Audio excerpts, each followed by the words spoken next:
They have confirmed that they will be appearing before the Senate this morning, as you can see right at the front of the chamber. That is the stand or the podium that the cabinet secretaries, once they are ushered into the chamber, they will be taking their position to be able to respond to the questions that the members may have forwarded to them. What you're seeing on your screens currently, that is inside of the Senate chambers.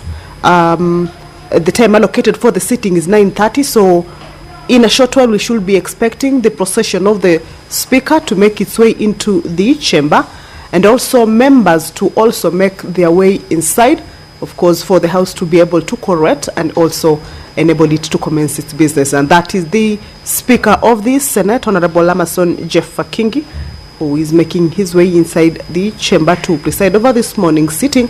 Allow me to hand you over to this live broadcast. My name is Kamche Menza. Good morning. Tuombe. Ewe Mwenyezi Mungu, twakusihi tutazame kwa neema nyingi na baraka sisi watumishi wako ambao umeridhika kutuita kwa nyadhifa za uongozi katika jamhuri hii yetu. Tutakuomba utawajalie tuyatende na kufikia mambo yote yatakayofikishwa mbele yetu kwa njia ya haki na uaminifu, ili kustawisha amani, ufanisi na hera nchi yetu na wale ambao haja zao umezikabidhi mikononi mwetu. Amen.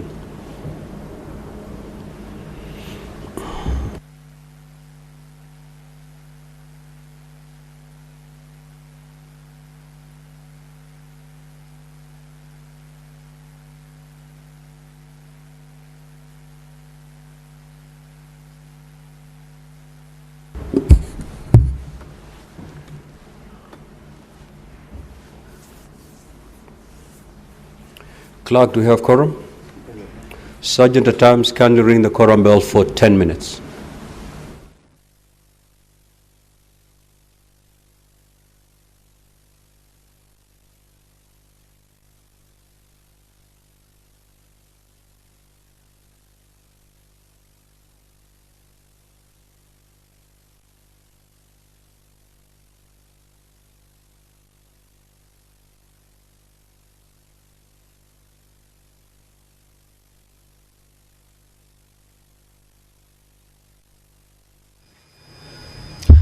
So the prayer has been said and the chair taken. However, it's clear that the House does not have a substantive number of members inside for it to be able to commence its business. The Speaker has directed that the quorum bell be rung for 10 minutes.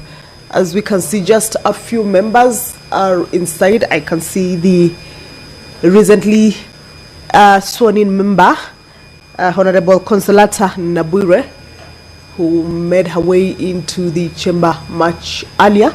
However, two more senators have walked in. We should be expecting more senators to make their way into the chambers. For the quorum to be deemed to have been raised, there needs to be 15 senators inside the House for the business to be able to commence. If that quorum is not raised at the lapse of the first 10-minute quorum bell, a second round of 10-minute quorum bell will be on. However, if that quorum is not raised at the lapse of the second quorum bell, then the House will be adjourned. Remember, this is a Wednesday morning, a sitting that is allocated for the cabinet secretaries to appear before the Senate chambers to respond to various concerns that were earlier on forwarded to the ministries regarding matters relating to either county, inter-county, national, regional or international level. So this morning, two cabinet secretaries who had confirmed that they will be appearing, that is the cabinet secretary for tourism and wildlife, Rebecca Miano, as well as the cabinet secretary for education, Julius Ogamba, are expected to appear before the chambers, but you will realize that the House has not corrected yet, so the cabinet secretaries cannot be ushered in because the House has to correct and the business to commence, or for them to be ushered into the chamber, take their positions, and of course, once the business of the day starts, then they will be able to take that stand at the podium to be able to respond to the questions that were forwarded to him. Remember, last week on Wednesday, at a day like this morning, the senators or cabinet secretaries that had been invited to appear before the Senate failed to show up.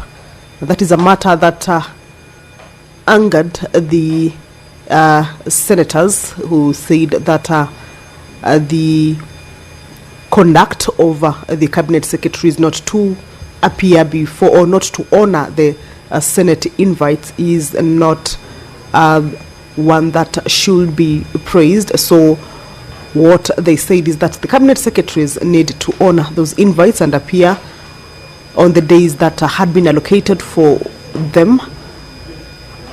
But today, the cabinet secretaries, much as the cabinet secretaries have confirmed to be able to come, the House or the senators are not yet inside. So we should be hoping that they will be able to correct and enable the House commence that business of engaging the cabinet secretaries this morning, as is the business that is planned for this morning and as is on every Wednesday morning. The Cabinet Secretary for Tourism and Wildlife, Rebecca Miano, once she appears before the House, she will be responding to concerns around the trends in tourist arrivals in the country, and she will be able to compare or give a comparison between the domestic and international visitors. The members of the Senate will be looking to understand the current status of the tourism sector in the country. Also, factors that have contributed to the recent decline in international tourist arrivals, particularly in contrast with the performance of other East African destinations. And also the Cabinet Secretary will be also required to specify the strategies the ministry is implementing to enhance Kenya's global tourism competitiveness, including steps taken to strengthen partnerships with international airlines, promote new tourism products, and leverage digital platforms for marketing. This is a question that the Cabinet Secretary will be responding and has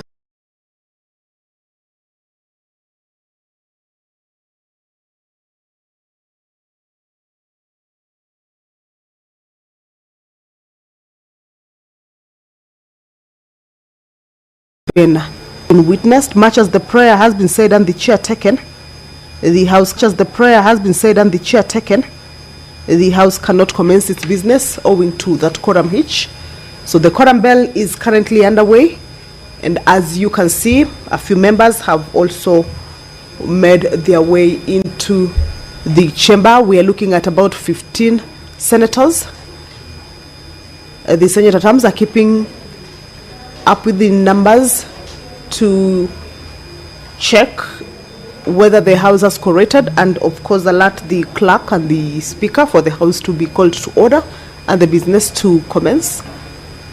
But until then, we shall continue to take a look at the questions that the cabinet secretaries who have confirmed their appearance before the Senate this morning will be responding to. The Cabinet Secretary for Education, Julius Ogamba, is expected to appear before the Senate this morning to respond to concerns around construction of the grade 9 classrooms countrywide and the progress that is being made specifically in Nairobi City County. This is a question that has been posed to the Cabinet Secretary by nominated Senator Karen Nyamu. Also, what other interventions that the ministry is considering to ensure that there are adequate learning spaces in schools countrywide,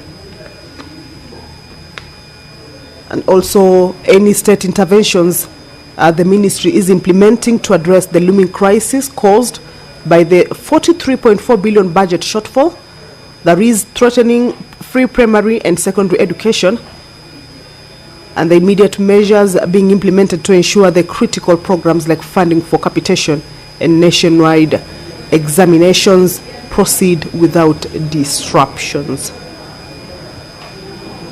The question by the Honorable nominated Senator Karen Nyamu also will be requesting the Cabinet Secretary to respond to specific measures that the ministry has put in place to support students with disabilities. The Senator for Muranga, Honorable John Ruto, who has also already made his way into the chamber. We can see the Nairobi City County Senator, Honorable Edwin Sifuna, has also made his way into the chamber. But the question to the Cabinet Secretary for Education from the Senator for Muranga County is regarding the junior secondary school teachers being assigned subjects outside their areas of specialization, considering the impact that has, or rather that particular issue has had on instructional quality, content accuracy, and learners' preparedness for senior secondary pathways. Also, what measures the ministry has put in place to ensure clear role definition and manageable workloads for JSS teachers who are currently compelled to also teach in the primary section despite the already high demands at JSS level. In line with that particular question, the Cabinet Secretary will also be required to indicate how many practical learning facilities, such as science and ICT labs and workshops, have been constructed or equipped for JSS, and clarify how practical components are being delivered in schools lacking such infrastructure. The two whips from both the minority and the majority side at this point, as you have seen, they are needed to whip their members to get into the chamber. The first quorum bell has lapsed. We need to hear from the speaker to indicate to us. Sergeant at Arms, ring the quorum bell for further 10 minutes.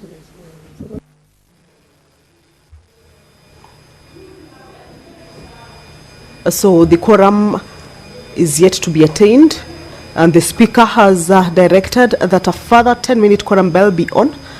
This is as provided for in the House Standing Order number 40, that if the quorum is not present once the prayer and the chair is taken, a quorum bell, a 10-minute quorum bell shall be rung for the members who may be running late or within the precincts of Parliament but yet to make their way into the chamber to do just that and join their colleagues and also enable the House raise that quorum. That is the leader of the minority party, Honorable Stewart Mazayo, who's also the senator for Kilifi County, has also made his way into the chamber. So that quorum bell will be on for 10 minutes. If at the lapse of it, the quorum will not have been raised, then the House may risk being adjourned.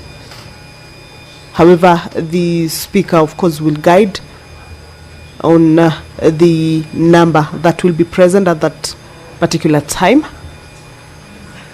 so as to enable the House continue with the business that is lined up for consideration this morning. Remember, this morning, Wednesday morning, as is the tradition, Cabinet Secretaries appear before the Senate to respond to various concerns. Last Wednesday, the senators were up in arms over the failure by the Cabinet Secretary to show up, and that was not a good signal from the Cabinet Secretaries. And all right, allow me to hand you over. Senator Boni and Senator Mondegi, kindly take your seats. Clerk, you may proceed to call the first order. Order number 1, administration of oath. Order number 2, communication from the chair. Order number 3, messages. Order number 4, petitions. Order number 5, papers. Order number 6, notices of motion. The Senate Majority Leader.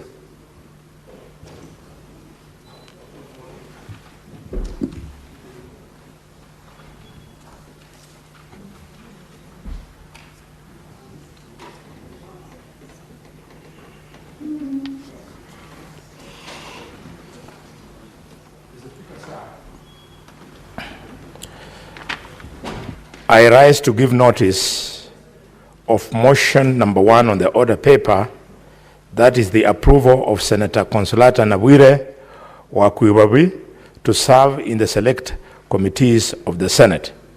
That notwithstanding the resolution of the Senate made on 12th of February 2025 on the approval of senators to serve in various standing committees of the Senate, and pursuant to standing orders number 197, 199 and 222, following the nomination by the Senate Business Committee, the Senate approves the nomination of Senator Consolata Nabwire wa Kwibabi, MP, to serve in the Standing Committee on National Cohesion, Equal Opportunity and Regional Integration, and the Select Committee on Delegated Legislation.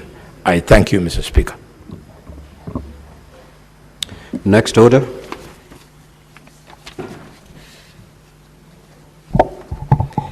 Order number 7, questions and statements. Now, honorable senators, we do have 8 questions today. We have 2 CSs. We expect them to appear before plenary for purposes of responding to those 8 questions. 1 question is directed to the CS Tourism, and 7 questions are directed to the CS in charge of education. Now, I'm informed that the CS in charge of education is already in the building, and therefore we will start with the questions directed to the CS education, and we'll start with question number 87 by the Senator from Murang'a County, Senator Joe Ruto. Thank you, Mr. Speaker. Honorable Senator, let me first confirm if indeed we have the CS education in the House. Clerk, can you confirm that? Yes, sir. Thank you. Honorable CS, welcome back to the Senate plenary. You have 7 questions to respond to this morning. We'll start with question number 087 by the Honorable Senator for Murang'a County, Senator Joe Ruto. Yes, Senator for Nairobi City County. Perhaps, Speaker, you could guide whether we are also expecting the CS of Defense, because she was scheduled to appear. Indeed, the CS Defense was scheduled to appear today, but she indicated through a letter that she'll be engaged in a security meeting this morning. That letter was processed through the SBC. It was found valid, and therefore she was excused from attending today's session. But indeed, we had expected her to appear before us this morning. Yes. Speaker, it is indeed very frustrating for me as a representative of the people, because now I think, save for going to her house, I don't know how else I'm going to reach the CS for Defense.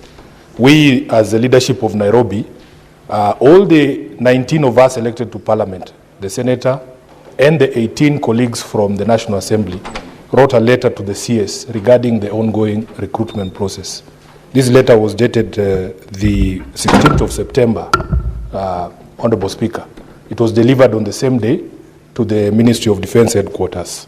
Up to today, the ministry has not seen it fit at all, just as a matter of courtesy, to address the concerns that have been raised by members of Parliament who represent people. We have taken further steps. We have done press conferences.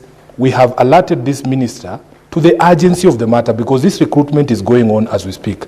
Honorable Speaker, the central issue is just one. We in Nairobi feel we are being discriminated against. In all other counties, recruitment is happening at the sub-county level. Nairobi has 17 constituencies, Honorable Speaker. They have lumped recruitment into 3 centers.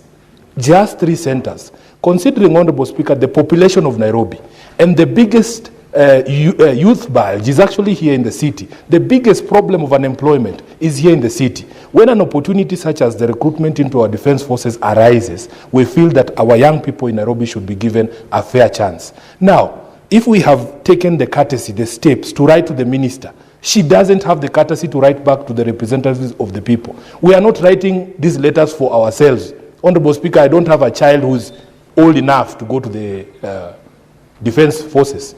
So I am not doing this or asking this, and indeed my colleagues, for any of our family members. It's for the people that we represent. Can the minister at least have the courtesy? Just that the way that she has written a letter saying she does not want to come to the Senate today, or she's not able to come to the Senate today, I believe she can be courteous enough to originate correspondence to respond to the representative of the people of Nairobi. So I was waiting for her this morning. And these are the frustrations we go through as representatives of the people. We write, you don't respond. We do press conferences, no response. I wait for you where the people send me to wait for you, you don't show up. Now, my only option is to find out where she lives, Honorable Speaker, and to go and wait for her at the gate. Now, what else am I supposed to do? Because it is very frustrating. So I hope, Honorable Speaker, in the letter that she has sent you, she has indicated when next will be available. Because honestly, and this is a live matter, when will it ever be resolved? If she is not here today to give answers to the people of Nairobi, when will it be resolved? After the recruitment is done. It is very, very unfortunate, Honorable Speaker, and I hope that this House can record the disappointment of myself and the people of Nairobi that she has failed to show up this particular morning. I thank you, Honorable Speaker, for this opportunity.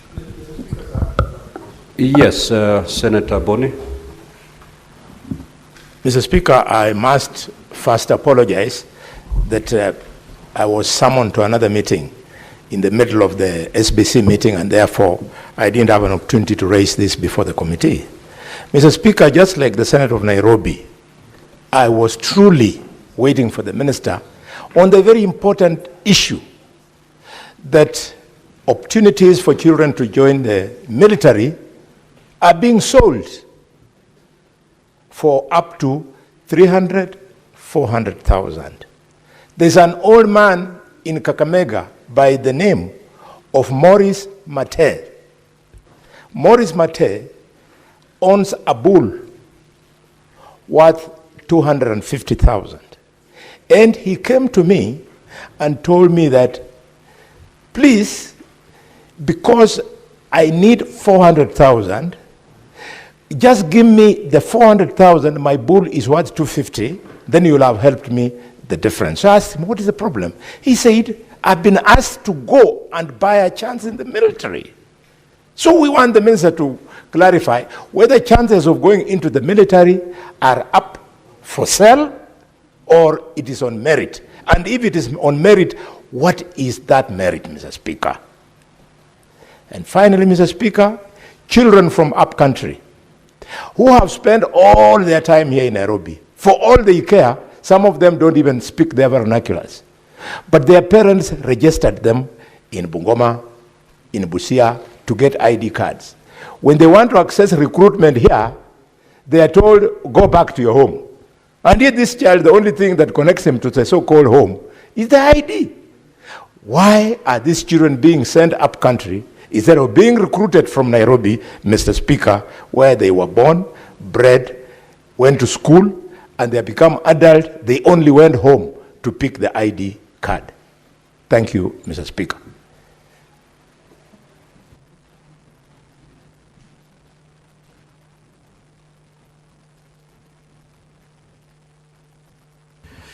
Thank you, Honorable. Honorable Senators, we have 8 questions to be responded to.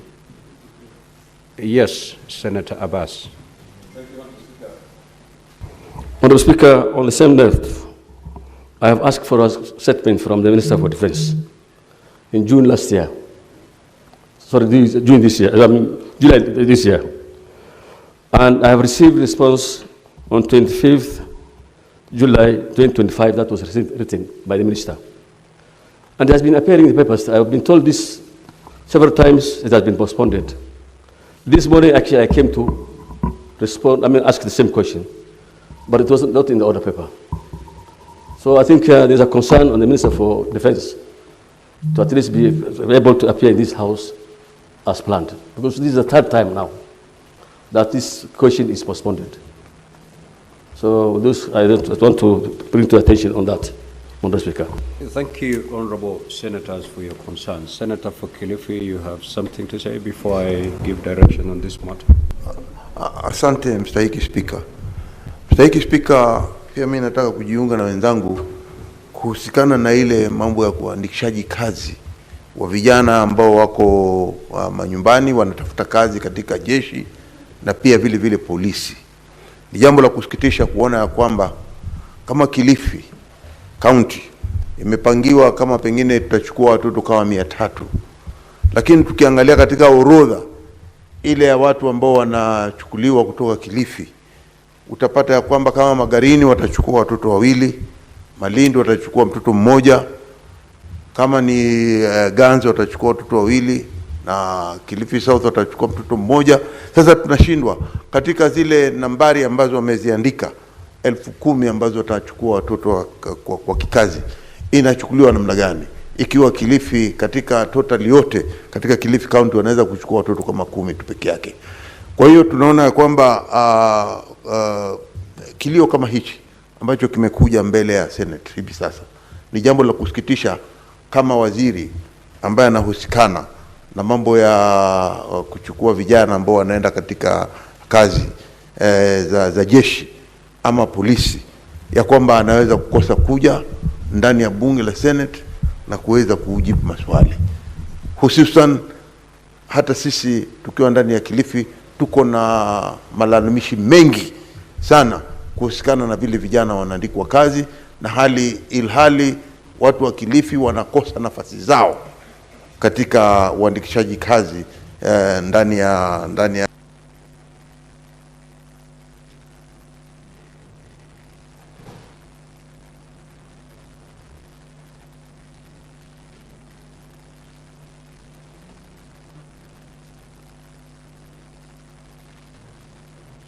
Senator for Nairobi City County, you've said that the recruitment is ongoing. I thought it's supposed to happen between the 13th and 15th of October.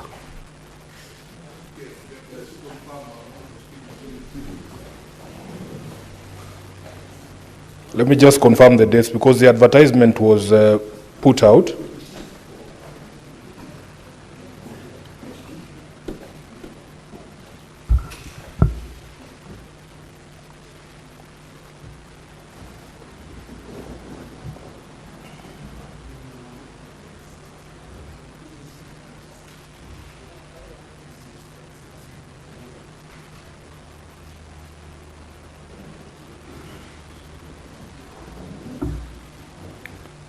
Speaker, the advertisement was put out on the 14th of September. We took that step that I've referred to write to her immediately on the next day, on the 15th of September, as leaders in Nairobi. And we have not been responded to, Honorable Speaker. It's almost 2 weeks now.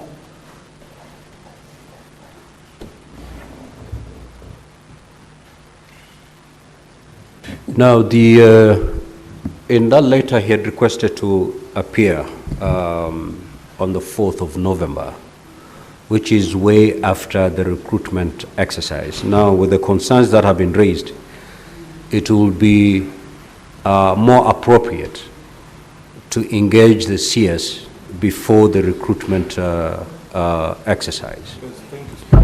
Now, the problem we'll find ourselves in is we are going to Busia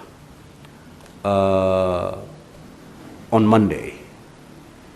After Busia, we are going on recess until the 28th of October. So what I'll try to work with the Secretariat to see if we can have her in Busia, because that is the only opportunity we can engage her.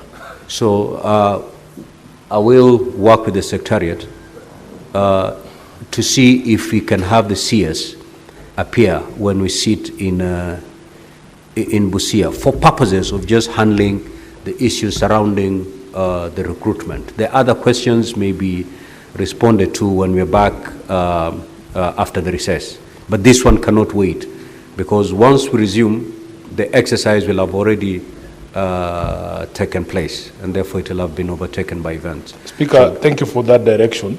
I am just a bit skeptical, because the defense headquarters are in Nairobi. If we are not able to secure our attendance in Nairobi, I don't know how much we can expect. We'll put our best foot forward. Take Very it well, from me. very well. Thank you, Honorable Speaker. Thank you, thank you. So now let's proceed to hear the responses from the CS in charge of education. Senator Jonyo, to proceed. Thank you, Mr. Speaker, and allow me also to thank you for the very wise direction that you have given. Because, Mr. Speaker, it must be noted that we do not ask these questions just for the sake of it. And that the question that had been put by the Senator for Nairobi, Mr. Speaker, is very important, and especially the fact that it was not supposed to be overtaken by events. So I want to thank you for the ruling that you have just made. Mr. Speaker, having said that, these are my questions for the CS in charge of education.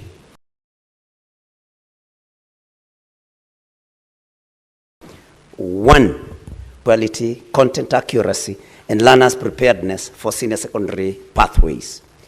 B, what measures has the ministry put in place to ensure clear role definition and manageable workloads for JSS teachers who are currently compelled to also teach in the primary section despite the already high demands at JSS level?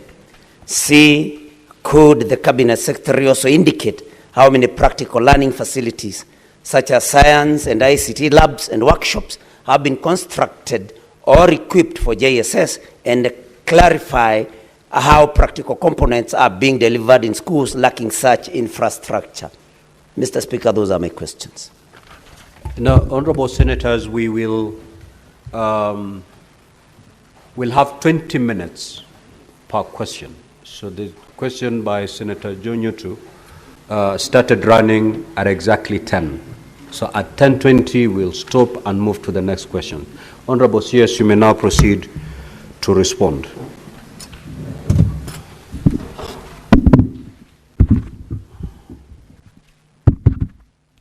Thank you, Mr. Speaker, and thank you, honorable members. Thank you, Honorable Senator from Murang'a, for that question. In response to the first part of that question, Mr. Speaker, junior school curriculum came with new learning areas. However, most of these learning areas are related to the areas of specialization of the teachers currently deployed or posted to junior school. To address the gap on instructional quality and content, the government has undertaken the following measures. One, the government is retooling all the teachers engaged in junior school on pedagogy and content. All teachers in junior school have been retooled to fully equip them with the necessary pedagogical skills to handle the new learning areas in junior school curriculum.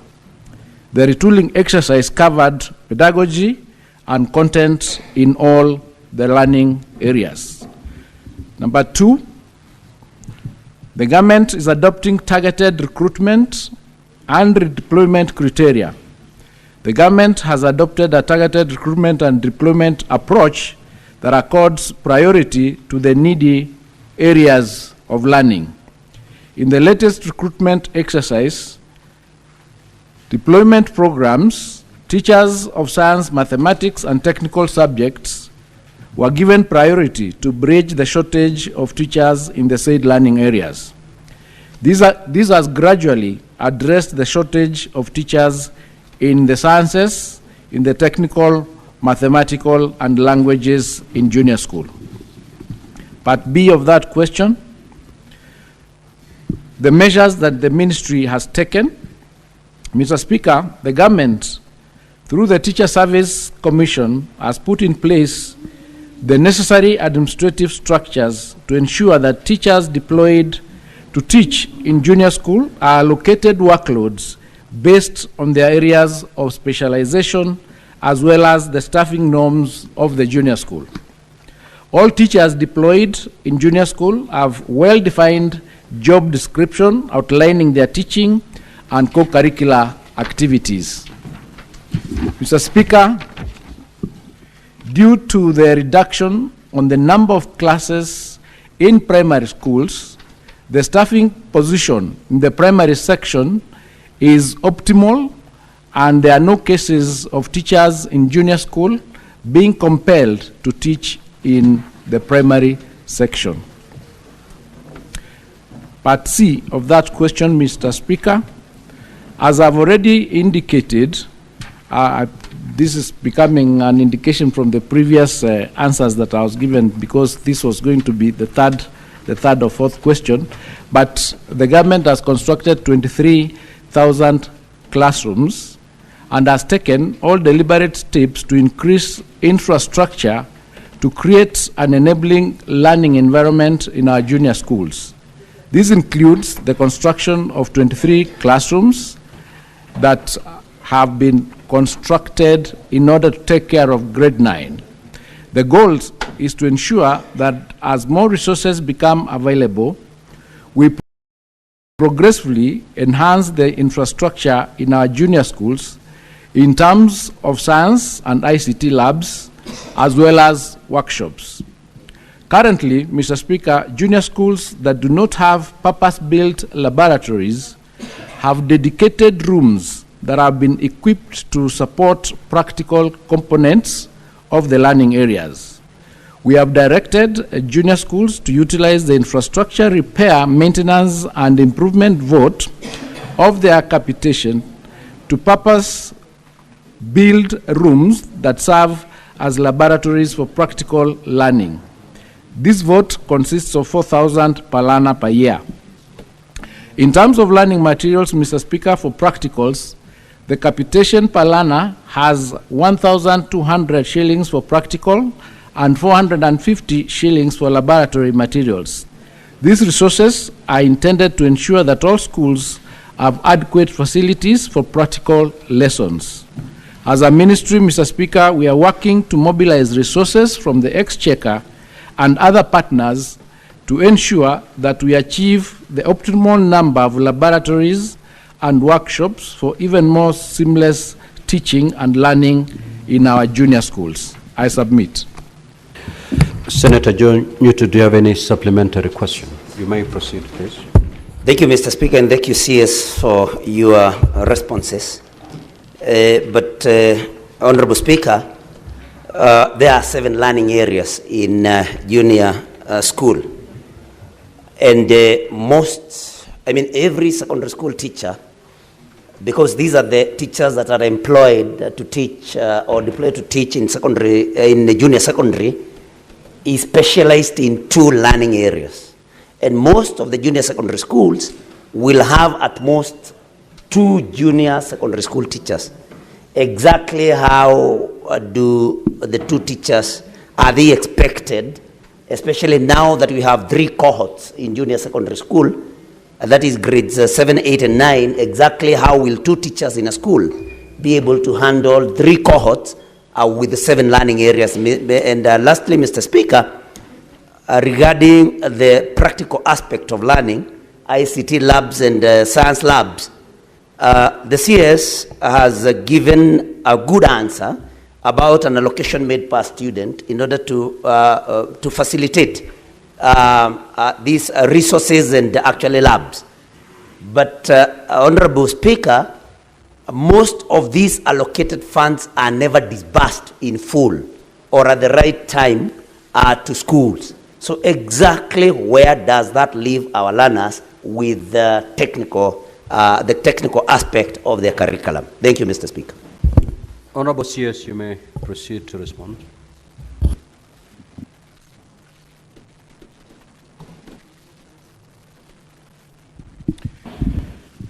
Mr. Speaker, that is why we said that the government has taken the retooling exercise of teachers in order to ensure that we have sufficient numbers trained in the areas of specialization in order to be able to handle those particular specific curriculum areas. So we have done that, and we've increased the employment of teachers in junior school. Out of the 76,000 teachers that were employed in the last 1 year, 62,000 of those teachers were allocated to junior school.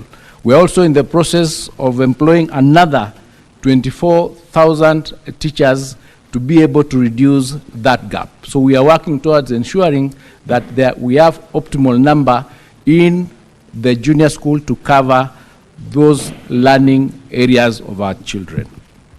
On the issue of ICT labs and the figures, what's happened is when we were doing the analysis to determine how many classrooms and instruments were required to ensure that we have sufficient classes for grade 9, out of the 23,000 classrooms that were done, some of them were on the basis of the labs and ICT rooms that were required. And that is part and parcel of the program that was done to ensure that we have adequate facilities, infrastructure, and instruments in those schools. Thank you.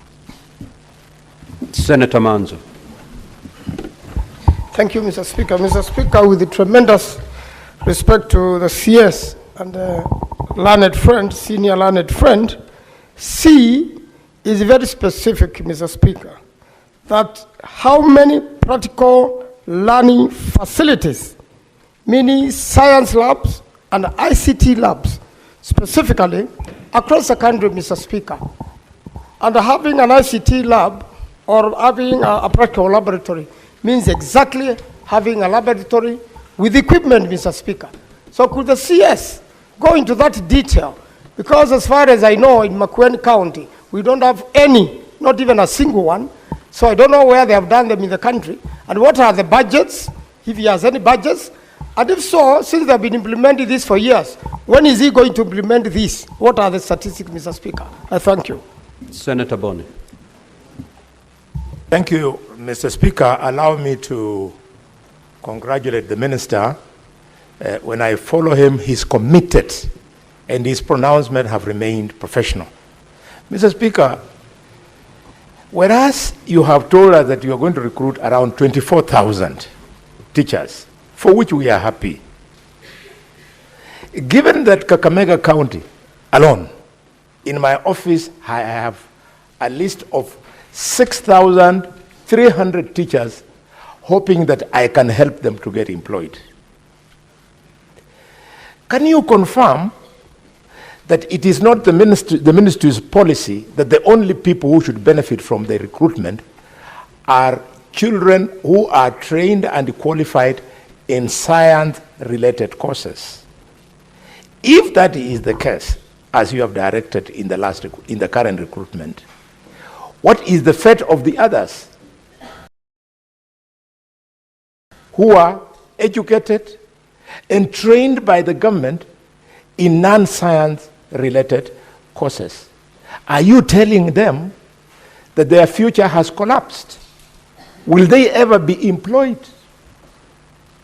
Or do you want them to be employed abroad, as the Minister for Labor has been cheating people that they can employ people abroad?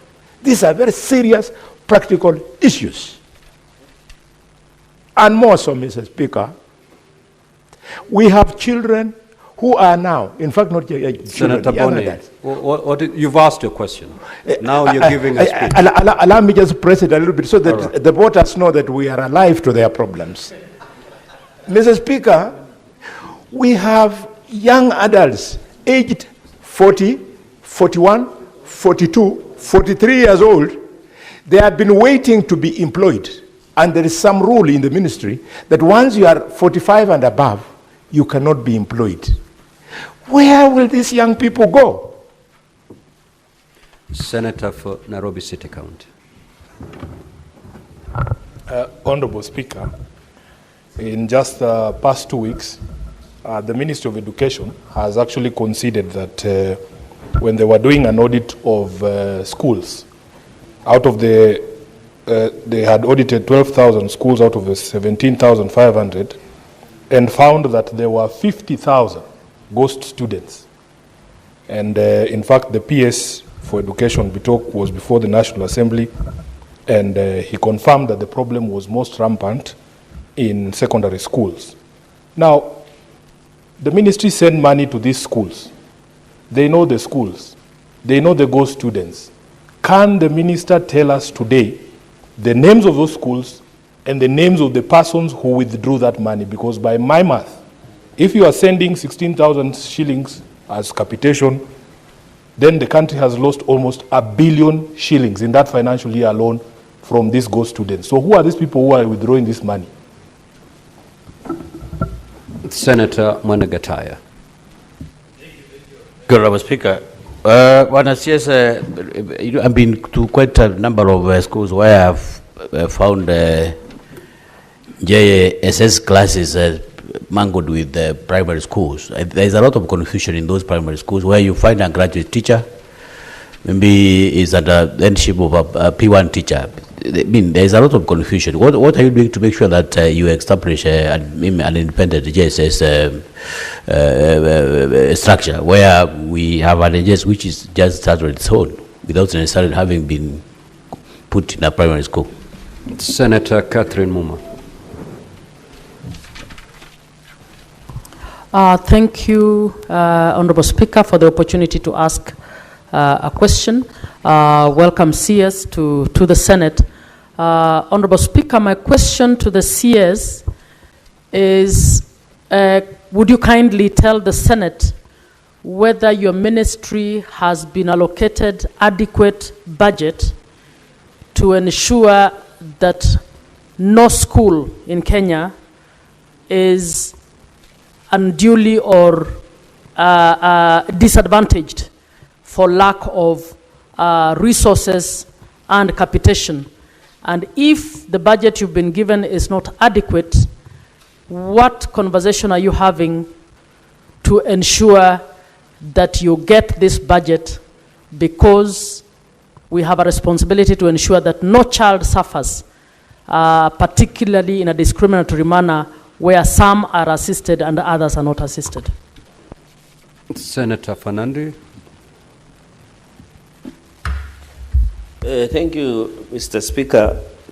I want to ask the Cabinet Minister of Education, what is his position? Because most of these challenges stem on the running and effectiveness of junior secondary schools. What is the ministry's position on the independence and governance structure of managing junior secondary schools, noting that it is distinct between lower primary schools and upper primary schools? Could you clarify, Mr. Speaker, noting that the JSS have been on the streets demanding that they need to be managed independently? And Mr. Speaker, I want to inform the government chief whip that there is no one cheating anybody. Kasi Maju is a reality. I will take him to some classes after this session. Senator Mbugua. Thank you, Mr. Speaker.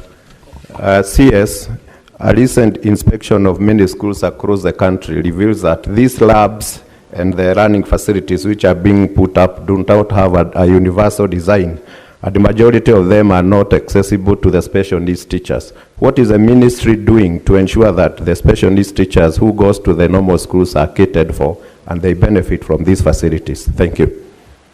Honorable CS, you may now proceed to respond.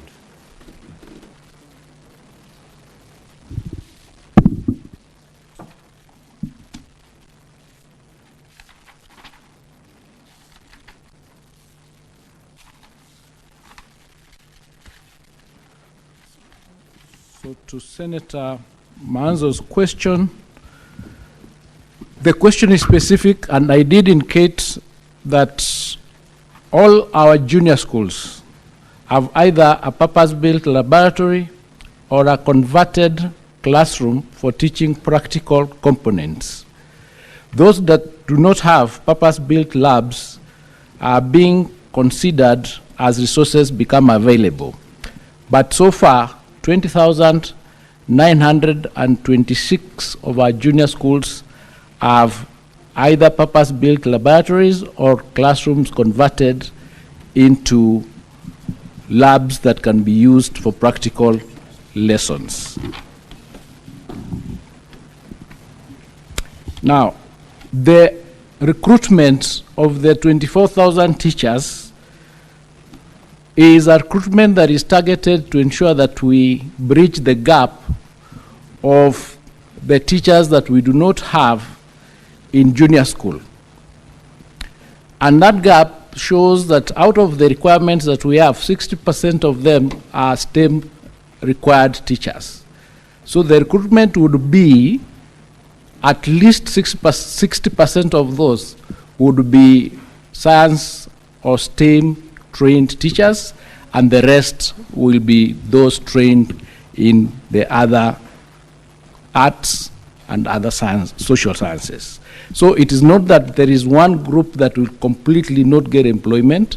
It is just that there is a discrepancy, and therefore it's an analysis that has been done, and to show we get the teachers that we need, and progressively, because next year we also have a plan of employing another 16,000.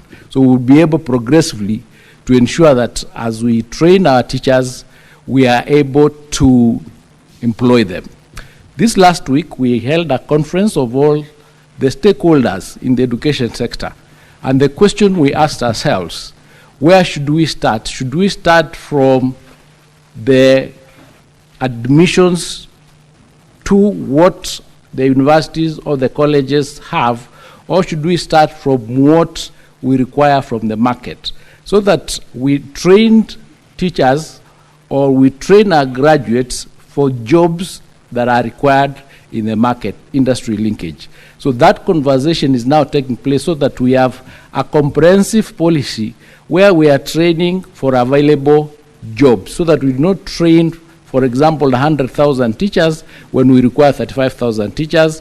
We don't train 500 doctors when we require 1,500 per year, so that we can have a policy that is informed by data in order for us to ensure that we do not have some sectors having an oversupply of the particular careers and others we have an undersupply. So that conversation is now being had between all the stakeholders in the education sector in order for us going forward to have a comprehensive, a coherent policy that is end to end.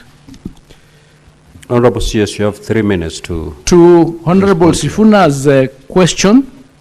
Yes, what we decided to do is, after the Auditor General flagged out that she had done a specific audit for the last 4 years, a forensic audit for the last 4 years, where they discovered discrepancies, we decided as a ministry in this third term to only release resources to schools where we have verified the number of students that have been enrolled. That exercise is ongoing. We have done 75% of it. We have about 25% to go. And those anomalies are now being discovered. So what I would urge is that we will not be able to give you the full analysis as we speak until we complete. But once we complete, we will analyze, for example, if resources were sent to a bank for school X, we'll have to find out who signed for those resources from that bank, and action will be taken, because that's criminal. So that is the reason why we are doing this verification, in order for us to be able to know for sure how many students do we have, how many learners do we have in each stage. That question is tied to Honorable Muma's question on the basis of the budget, because the budget to our ministry is based on the number of students that we have, because we have a policy of 1,540 for primary school, 15,000 for junior school, and 22,200 and something for secondary school. Now, if we do not have the proper numbers, then you can't push for the proper budget. So that's why when we submit our budget to Parliament and to Treasury, it is slashed, because we do not really agree, all of us as government, as to what is the actual number of students that we have. That's why we said, let's do a verification exercise, so that for sure we know what number we have. When we submit our budget, it will not be subject then to slashing, because the numbers will be known by everybody. So it's going to help us make those decisions, and it's a good exercise. And where some people have committed any sort of offense, action will be taken against the junior secondary school teachers' independence. The Presidential Working Party, which gave the recommendations for reforms in the sector, recommended that we have what they call a comprehensive school for all the primary and junior school being under one body. That's how the domiciling of junior school was brought to primary and was not taken to senior school. So we are working on the basis of the Presidential Working Party recommendation. However, the amendments to the laws and the seasonal paper is ongoing, and the drafting is ongoing. Once that is done and goes through cabinet, it will be presented to Parliament for action. At that point, an analysis can be done to see what can be done in that space, because we are in the process of reforms, and the reforms are still ongoing. Thank you. On the specialists, if I have a minute, the special needs. On the issue of the special needs and what is being done on infrastructure, and in terms of the funds that we give to them to support them to get instruments, to get the facilities that they require, on top of the figure that we give, for example, in secondary school of 22,000, where we have a special needs child, 32,000 is added to them, so that what is required can be rebuilt for those specific schools where they are. Thank you. We move to question number 089 by the Honorable Senator for Tharaka Nithi, Senator Wenda Gataya. Thank you, Honorable Speaker. Honorable Speaker, my question is to the CS Education. What is the ministry doing to address the deplorable condition of amenities in many public schools and the secondary schools country that often contributes to a conducive learning environment for learners? B, Honorable Speaker, what other strategies, apart from reliance on the national government, the Constituent Development Fund, does the ministry have to improve infrastructure in these schools? Honorable CS, you may now respond. Thank you, Mr. Speaker. I beg to respond to those two questions together, if I may be allowed. Honorable Speaker, as I have already indicated, and as we all know, the government's policy of 100% transition means that there will be additional pressures on school infrastructures as enrollment continues to grow. In addition to reliance on the national government CDF, the other measures that the government has taken to develop and maintain infrastructure in our schools include the following.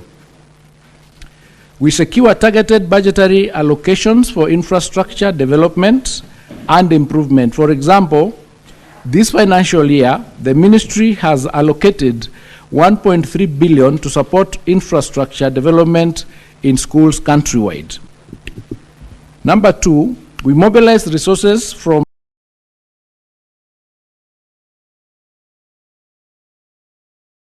development partners with the grade 9 classrooms that were supported by the World Bank. We are currently working with other partners such as the Kuwaiti Fund and the Safaricom Foundation for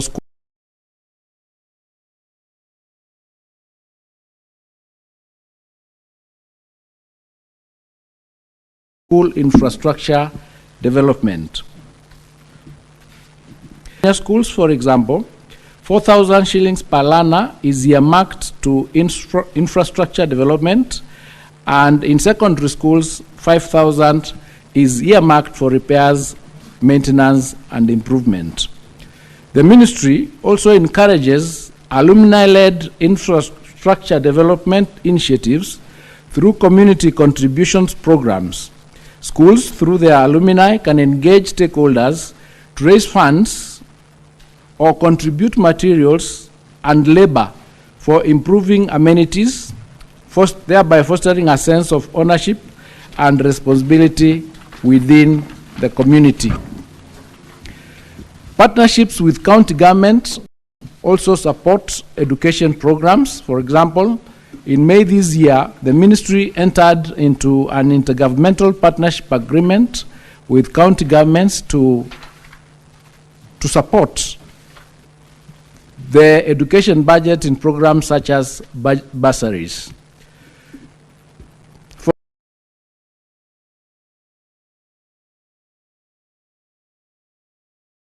For resources, Mr. Speaker, to have an impact in the development and maintenance of infrastructure, it is critical that they are utilized prudently.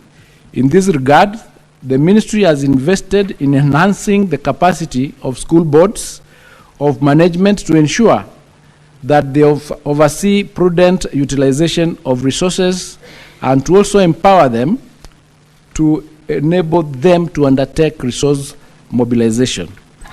The successful completion of the 23,000 classrooms that were done for grade 9 was done through the partnership of the national government and the decentralization of the infrastructure development into those schools so that they could own the work that was being done. I submit. Senator Gataya. Yes, if indeed these measures have been in place for all these years, because I've seen some very beautiful measures from the military, then one would be interested to know why do we have these dilapidated public schools across the country. CS recently, we were treated to some news in some parts of Tharaka-Nithi where some mud walled schools were paraded across the media houses. Those schools are not even fit for human habitation.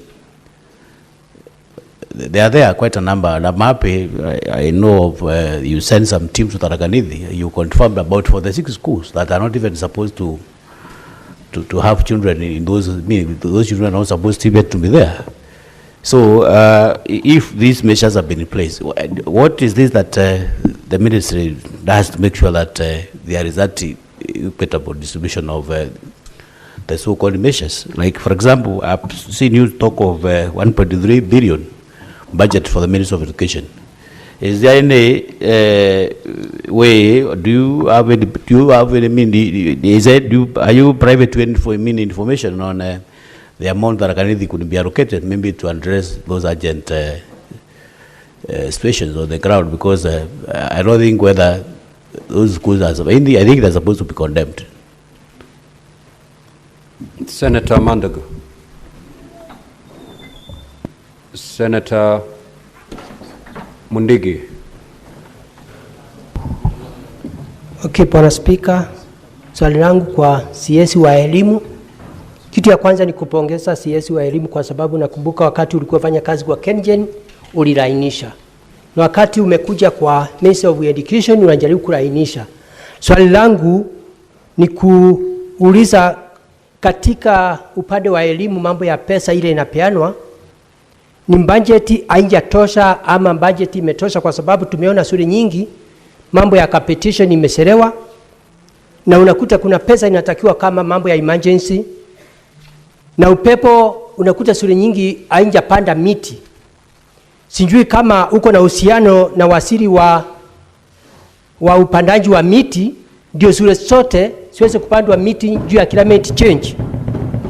Kwa sababu wakati upepo imekuja kama county zingine kama Embu County, upande wa Mbeere South na Mbeere North, upepo ilikuja ikachukua madrasa ingine ikaenda Mapati. Sasa hii watoto wanateseka kama Karora na Gatete Primary School. Mpaka imefika mimi nimeomba pesa kidogo, nimekuwa huko jana. Wale watoto wametoka pale wamewacha shule, ni wakati wanaenda kufanya mtihani. Sasa hii wanaenda hata kuanza kufanya kazi zingine haieleweki. What is your question? Swali langu ni kutaka kujua shule kama hizo, wasiri wa elimu utaweza kusaidia ile shule ya Gatete namna gani na shule na shule hii ya Karura ndio iweze kupata mapati ingine ama renovation ya pesa ile ya emergency. Ama ni dress ya kupatia pesa. Asante bwana bwana Speaker. Senator Abbas. Thank you, Honorable Speaker. Honorable Speaker, my question is that, I mean, this country seems that we are not even prepared for the CBC program. If you go to my place, Wajir, and even the other areas related to, I mean, Mandera and Garissa, the situation is actually pathetic, especially in terms of infrastructure. Now that the grade 9 are going for exams, and there's no one single labs and classes even are not there. They are very rare classes. Very few classes. Waziri, TVETs, technical schools, places. No equipment. They're all up to now not operational.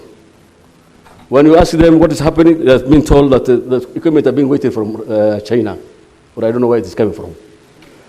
The students are there. Some of them don't even have the student, and they're not operating. One other thing is that there was infrastructure development with the World Bank, the national government, the Kenya government, and the World Bank, been done sometimes for the last 3 years, 4 years. Up to now, most of the contracts have not been paid. What happened? Why were these men not paid? Where is this equipment that you're waiting from? I don't know, from China or wherever, that the TVETs have not been opened. The CBC don't have classes in my place. There are very few classes, or on 2 classes. And the students just became too many. The entire Kenyans are now exiting. Senator Abbas, what is your question? My question is, why was this not, this is problem, the SICIP program, money has not been paid. Good. And the TVETs have not been equipped. Hillary, you've asked your question, Senator Abbas. Yeah, I'm saying the TVETs are not also equipped. So what is the situation? Senator Wakili Hillary. Thank you. Honorable Senators, let us avoid speeches. Straight, direct to your question. That way we'll save a lot of time and allow many senators to ask questions. Thank you, Mr. Speaker. I will avoid any speech. On my question, supplementary to the question by Senator Gataya, is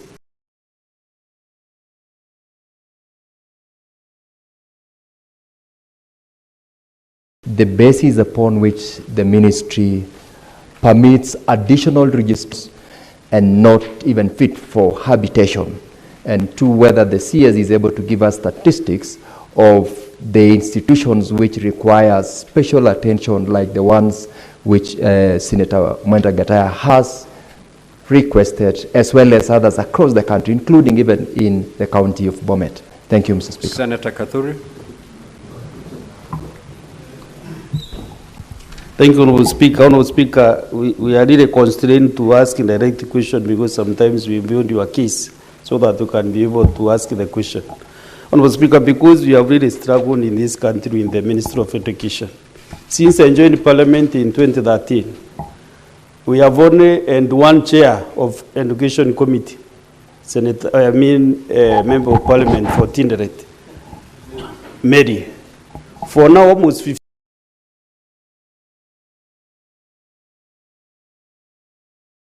years, we have not been able to sort that mess, regardless that he has been there for 15 years. That is historic. You know, he has the memory of the institution for almost now this 13th year, and we have not been able to sort education issues. Every time they summon the CS in the Committee of Education in the Roa House, they are still struggling. You can see that committee is really struggling to address issues on education. So, Mr. Speaker, that is why this Senate can be able to handle these issues if the CS can give us time to engage him. The Committee on Education and other leaders like us can be able to do a lot for the Ministry of Education. So, Mr. Speaker, like now, for example, we are going to the close of the CDF in June 30th this year. And still CDF has been supporting schools, including the Raka where Senator Mofaya comes from. And they have not been able to manage the infrastructure of those schools. So I'm asking the CS, now after the CDF goes, what strategy CS do you have to do infrastructure in those schools, because now CDF has been supporting you and CDF is going also what we do. Number two, as the Speaker, you know the free primary and secondary education in some certain budget. Honorable Senator, you know in our standing orders, you're entitled to ask one question only. Honorable Speaker, during check on the candidate, let me ask this one.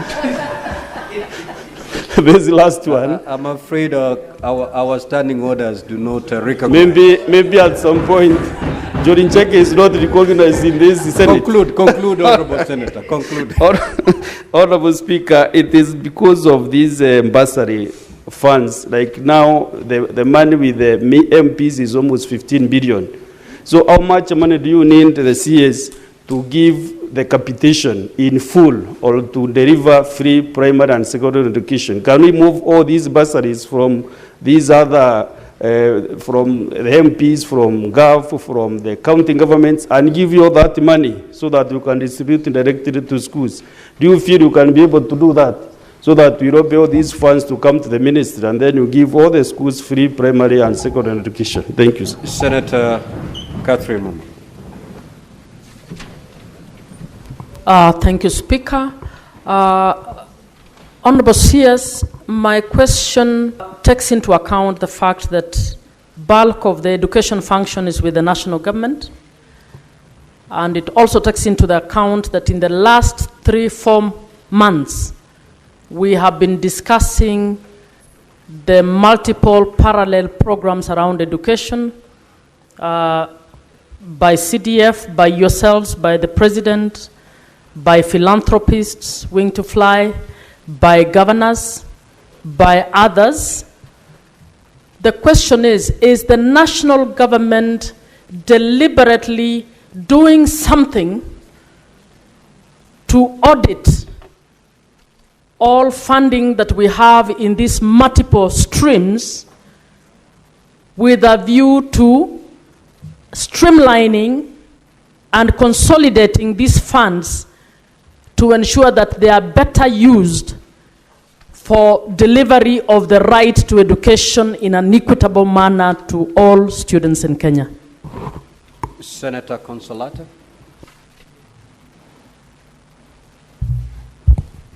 Thank you, Mr. Speaker. My question is pegged on the implementation challenges in regard to funding gaps, infrastructure challenges, and teacher gaps. We are in a world of technology, that is a techno-savvy season, and I would like to pose this question to the CS, that what strategies does the government have to invest in technology, or rather in the digital infrastructure in regard to the computers, labs, workshops, and anything in relation to that. In regard to CBE, we need the compliance to the infrastructure that will be laid. And finally, still to the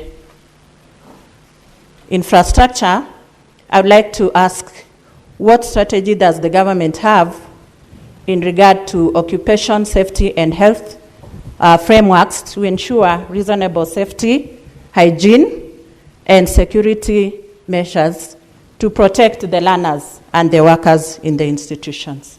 Thank you, Mr. Speaker.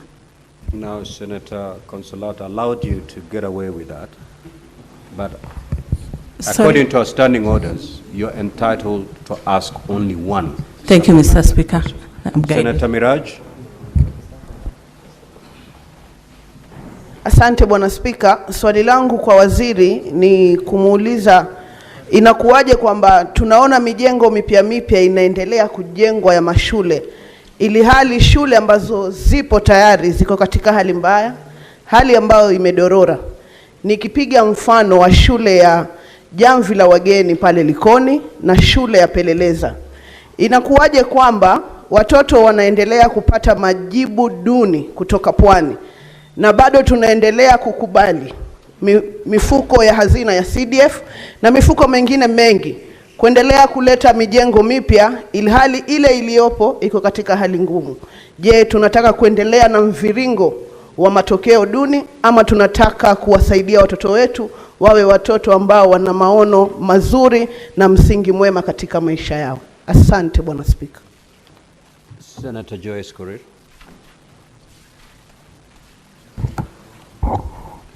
Yeah, thank you very much, Honorable Speaker.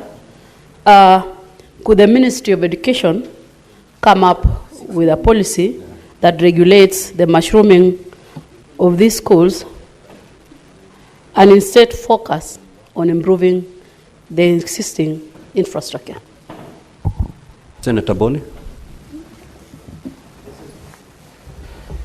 Mr. Speaker, I'm a little bit worried about the 33,000 primary schools where this facility has been, have been constructed. According to data from the ministry has got a total of 35,570 primary schools in this country, of which 11,000 are private, meaning the ministry has got 23,000 primary schools. So if the minister has constructed classrooms in 33,000 schools, it means a whooping 10,000 are ghost schools. Minister, what is the reliability of your answer? And if it is true, you stand by the fact that you have constructed in 33 primary schools, which are these 10,000 ghost primary schools? And I'm on the page. I'm on your page at the ministry that I'm referring to. Honorable CS, you have 5 minutes to respond. Proceed.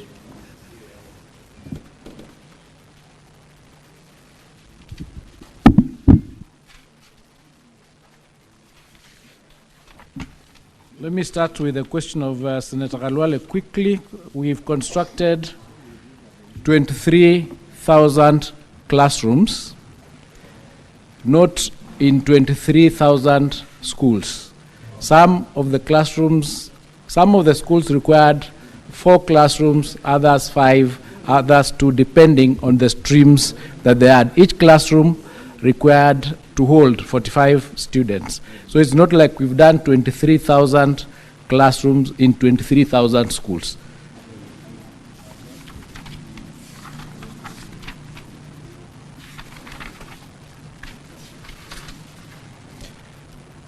Now, the specific question from Tharakanidhi is that we've done 218 classrooms, and it is true that we noticed that mud-walled institutions, and as a ministry, we sent a team there to do an analysis, and that has come back, and now we are working towards ensuring that out of the resources we have, some of them will be allocated to some of those schools, because it would have to be done like an affirmative action. This is because for the last few years, no infrastructure or no development had taken place in that particular area, and we are doing something about it. That's why we sent a team there, and I think the leaders did a letter with the specific schools that needed support, and something is being done about. But we've already done, so far, 218 classrooms in that place.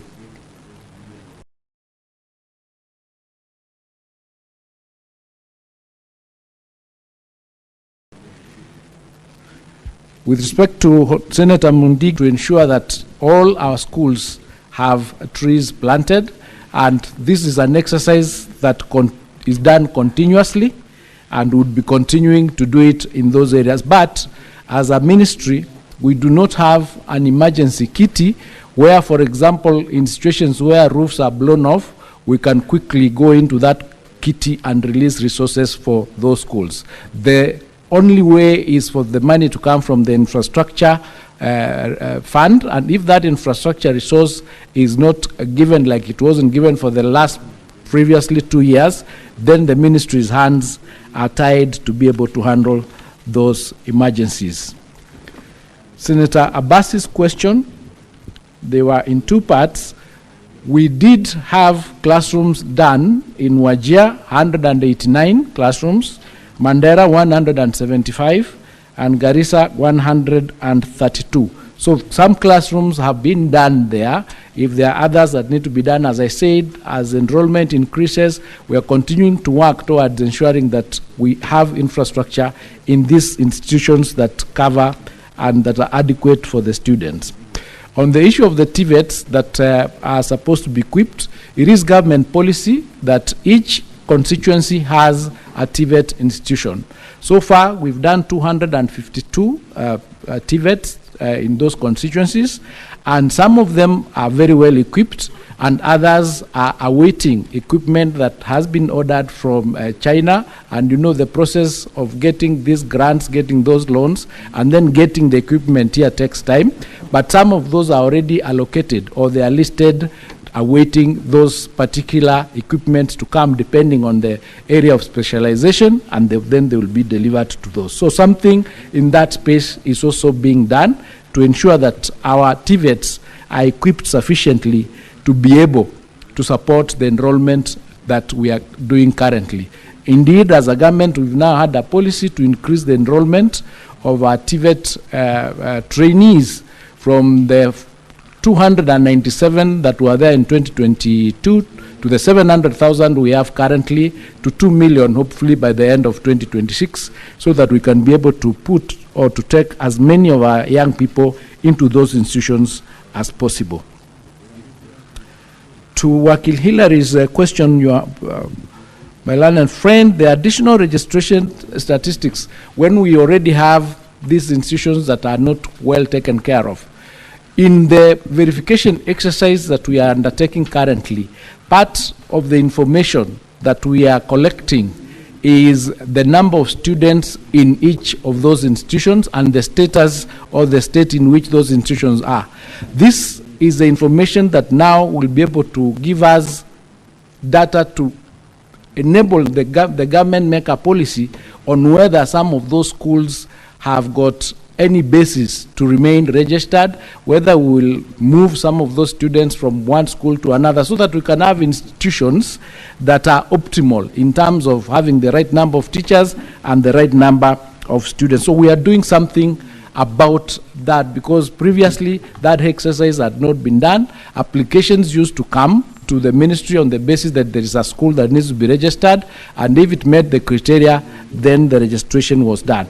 But over time, we've noticed that some of those institutions, and the statistics we're getting is that some of the schools that we have less than 10 students. You have a school with less than 10 students, maybe with 5 teachers, so it is not optimal. And that is why we are doing this verification exercise, in order to give us the opportunity to interrogate the things or the schools that we have, the institutions that we have, whether some of them will remain or they'll be merged and some will be separated.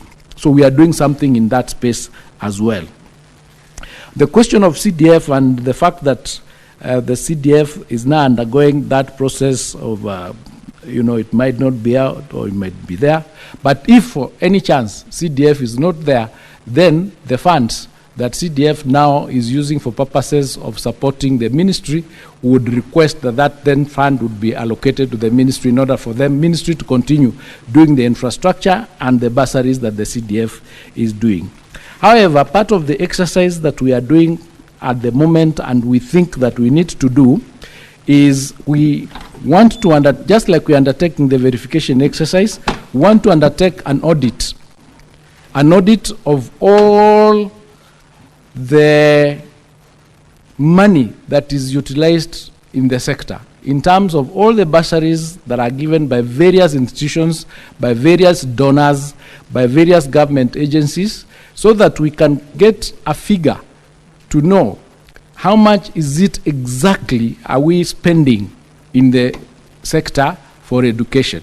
So that compared, we can then analyze to find out, with the number of learners that we have, if we pulled all these resources together, can we then have a completely free education for our children? Because to date, there is nowhere you can get the total figure, other than the 702 billion that the government allocates in the budget. There is no other center where you can get a centralized figure to say this is the amount of money that is being utilized totally in the education sector. So we want to do an audit first, then that audit will be able to give us the data that we require to push for probably the consolidation of all these amounts into one kitty, and then we have that kitty running the sector. So it's is work in progress. It's a conversation that we'll need to all have to see how we sort out that problem, because as the senator here has said, these are problems that have been there for a very long time, and we've really not gotten the answers to them, and we are trying to find out what is the best way to do this in order to ensure that we resolve the financial challenges that face this sector. So we are doing something about it as well. And also, to Senator Consolata's question, we are undertaking a new platform in the ministry called Chemis, because we want this ministry to have one single center or one single source of truth. We want every module, everything that happens in the sector, to have a module in that system, so that we can collect and link what we are doing and we can see each other. For example, if you have 12 million students, when you are buying books or supplying books for a subject, that subject should only have 12 million books, for example. Because we do not normally have a situation where it is this information is at the same center. You would find perhaps when you have 5 million students, you are supplying 7 million books. So that there is a gap, and there is a waste of resources that needs now to be utilized optimally. So we are doing something, utilizing data, utilizing AI to ensure that going forward, we are able to utilize the resources that are available in the digital sector to make decisions that are data-based, that are evidence-driven. And to Senator Miraji's question, it is true that because of this disconnect, where one arm is not seeing the other, we are finding things happening that otherwise, if we were operating not in silos, would be much more optimal in the utilization of the resources that we have. This is why we are saying we want to come up with that particular platform, so that even if you are a donor or you are somebody doing anything for the education sector, you plug in into the module, and the ministry and the government can see what you are doing, including feeding of children and all the other activities that take place by individuals in the sector.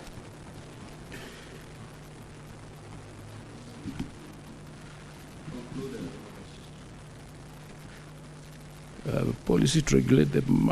the policy is the same thing that I think I've explained. Senator Joyce had requested whether we have a policy to bring all these things together, and we are working on it. It's the same question that I think I've responded to.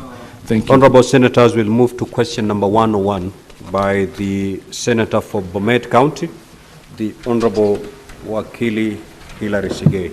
Honorable Senator, you may proceed to ask your question. Thank you, Honorable Speaker. I also want to thank the CS for availing a response to the question which I'm straight away going to ask. This is question number 101.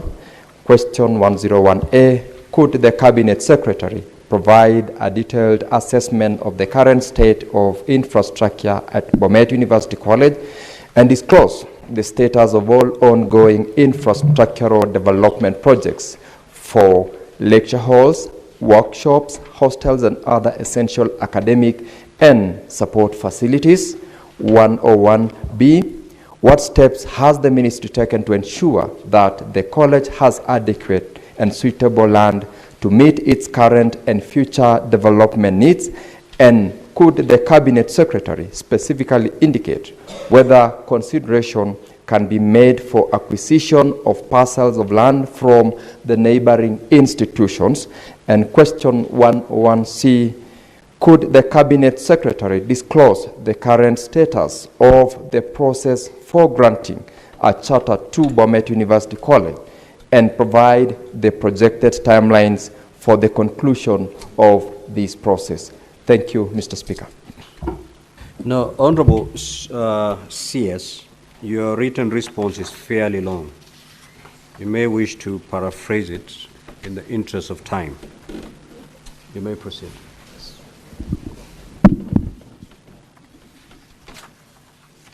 It's already been circulated to all honorable senators. So Yes, you may Mr. just Speaker, I'll paraphrase it. try and do that. With respect to question number 101A, the assessment of the current status of Bomet University infrastructure, you will find that under paragraph 35, attachment number B, you see 1. And in that attachment, you will see the number of the lecture rooms that the institution has. There's item and then there's number. You can leave the capacity and the size. And we have a total of 58 in terms of lecture rooms, lecture theaters, assembly, auditorium, science laboratory, demonstration farms, workshops, micro-teaching, lab, GIS lab, and computer lab. There are total infrastructure of 58. In terms of what is currently being undertaken in terms of infrastructure by the college, the number is indicated in attachment number B, you see 2. But basically, the projects that are being undertaken as we speak include the tuition block, which is at 98% complete. Then we have the library block, is at 95% complete. We have the multipurpose hall, it's at 92% complete. We have hostels that are at 4% complete. We have civil works around the college that are 65% complete. There's the borehole drilling, elevated tank, service tank, and reticulation is at 60% complete, and the research center is at 91% complete. All right? There is a figure there that is indicated under paragraph 39. Now, on the proposed construction of the block, the administrative block, lecture theater, and associated works, you would find that the administration block is currently at 98% complete, having utilized a total of 120 million out of the 137 allocated. And then the project that has been allocated 55 this financial year in order to cover the shortfall that is remaining, and 40 million is supposed to come from the government, while 15 million will be sourced from A&A. The proposed construction of the extension of the ablution block, the works are at 91% done at a total cost of 11.9%. The amount already paid is 6 million. There's a balance of 5 million, which has been budgeted for, and that project is also ongoing. The steps that the ministry has taken to ensure that the college has adequate and suitable land. Now, the details on the table there indicate how much land the university already has.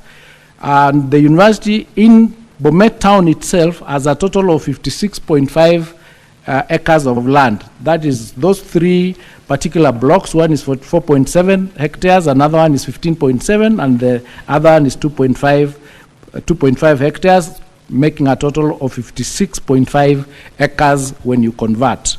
They also have another 44 hectares, equivalent of 108.7 acres in a place called Sigor. However, the university is also discussing with the following institutions in order to expand the land, that is St. Michael Secondary School, Imarisha Sacco Grounds, Bomet TTC, and the prison's open land space next to it. But even as they do that, let's just confirm that the institution has sufficient land as per CUE requirements that requires a university to have a minimum of 52 acres. It already has 56.5, as I said, and 108.7 acres.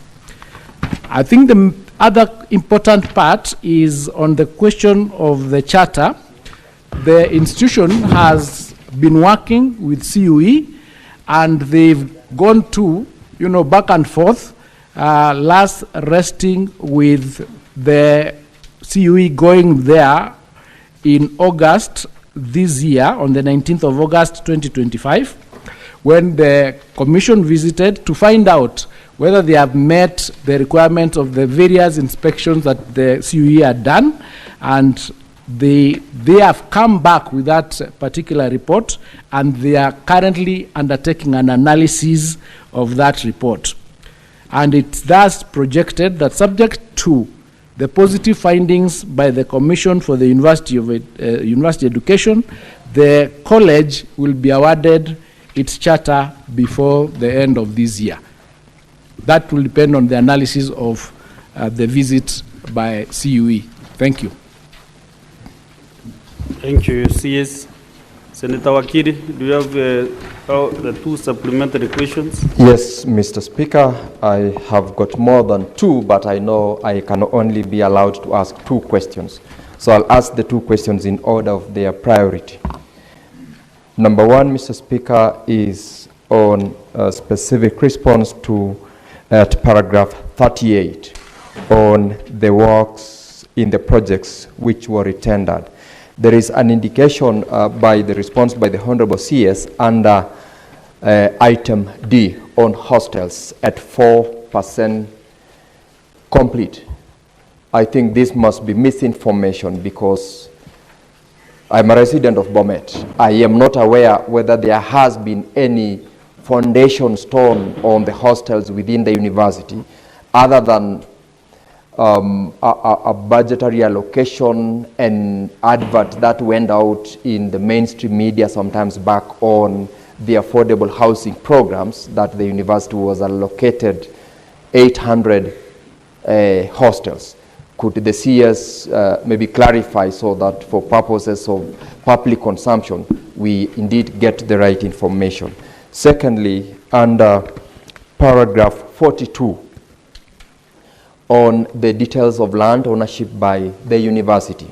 I do not know whether the Honorable CS is aware that parcel Kericho-Bomet is a Kericho-Bomet town plot 437 is a subject of an active court case, and whether the ministry is involved in it and options available as regards the protection of the public interest in that particular case that is ongoing.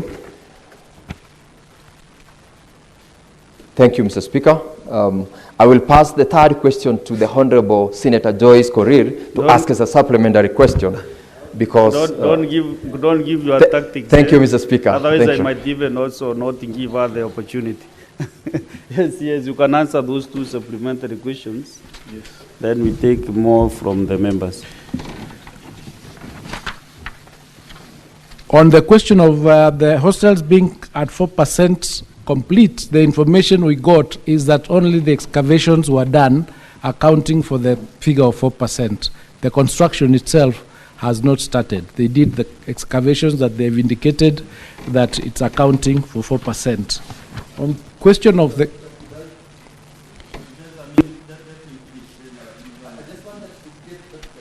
Because if indeed the information is that excavation has been done, where? Is it within the institution or elsewhere? I just want the Honorable CS also not to be misled, because this is something that Wakili, you know, even in court you don't interrupt the judge.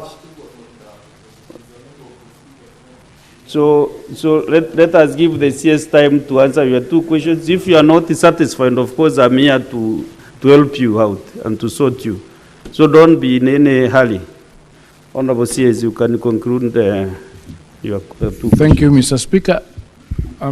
That is the information that was applied to us from the university, but what I can then do is write back on the basis of us getting further details on what this 4% comprises. And similarly, we are not aware of the court case relating to Block 437. We'll also do in that indication write, and then we'll write to the senator to inform him of what we have found out. Then we can do a follow-up from there. So it is information that we got from the institution itself. Thank you. But we undertake to verify that information. Tawakili, can that raise that point, the matter? Yes, Mr. Speaker. I, with a lot of respect, appreciate the responses from the Honorable CS. The CS is my good friend, and so I know he has given the information that is available. He's Thank your you. senior, of course. Amari Yes. is your senior. Thank you. So, CS, I can also advise that, you have your team up to Bomet County. You have the directors of education. Just by a call, they can be able to tell you, or certain, they can do physical visit to the university and give you a report even by tomorrow, so that you can communicate to the senator. Because you have your team, they don't need even to do a lot of letters. Your team is on the ground, they can do that work for you.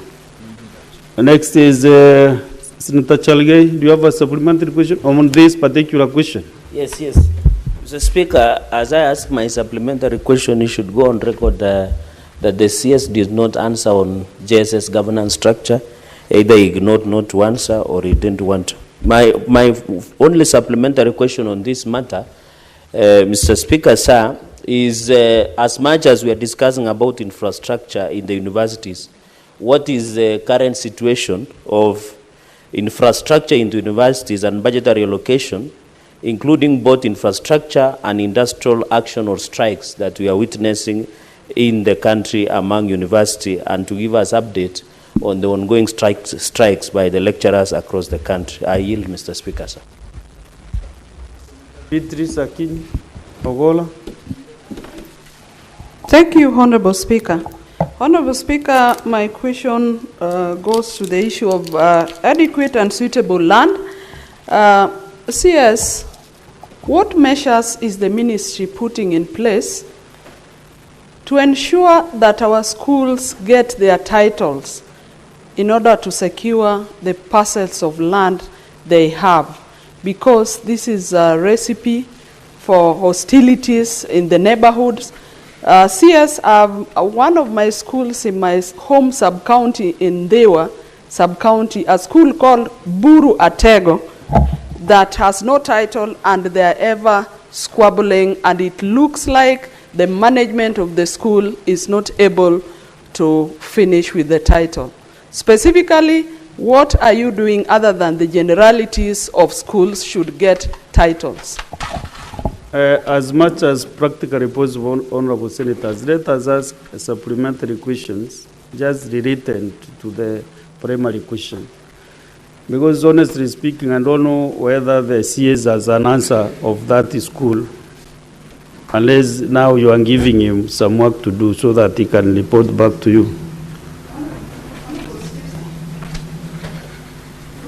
Honorable Speaker, with all due respect, I stand guarded, but I needed general measures on titling that they have.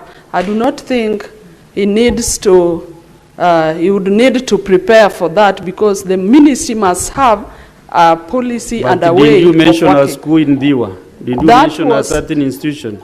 Your Honorable Speaker, that was an illustration to build up onto my concern, Honorable Speaker. I stand guided. But the ministry must have measures that they have in place over titling in schools. Thank you, Honorable Speaker. Is it to know that if you do that question specific for tethering to the CS next time? Because I'm trying to have for the other senators who ask questions so that they can get the opportunity also to get their responses. Okay, fine. Fine, Senator Beatrice. Senator Sifuna Edwin. You know, Mr. Speaker, this morning has been an illustration of just how incomprehensible this government runs its affairs. You have a cabinet secretary who cannot ask for a photograph of that excavation that has been done at Bomet. He's just listening to stories and telling us he will write letters. Give guidance. Yeah, it is good that you gave that guidance, but we must continue to express outrage. Honorable Speaker, this is not how to run a government. Can you now ask your question? Yeah, my question is related to something that, Honorable Speaker, I will not allow to be heckled. As under Senator Chalgay, under, you're out of order. I gave guidance on that matter, and that should be list. In fact, the senator who is heckling me himself. Don't listen to the senator. No. Just proceed and ask your question, Senator. He has also expressed frustration. Senator Chega, you'll draw out later away out of this chamber. Thank you, Honorable Speaker. Speaker, can I proceed? Proceed. Because he has also expressed frustration that the CS has not answered his questions. Even for me, I am not satisfied with the answers that are being given. But let me say this. I pity the Senator for Bomet. He is focusing on infrastructure. He is focusing on lecture halls, workshops, and all these other things. We have all these things at the University of Nairobi. The lecturers at the universities are on the 3rd week of strike. Honorable Speaker, education is not just about these things we build. It is a whole sort of ecosystem that you build together. When will this government start respecting proceeds of legal processes such as collective bargaining agreements? What is the latest problem?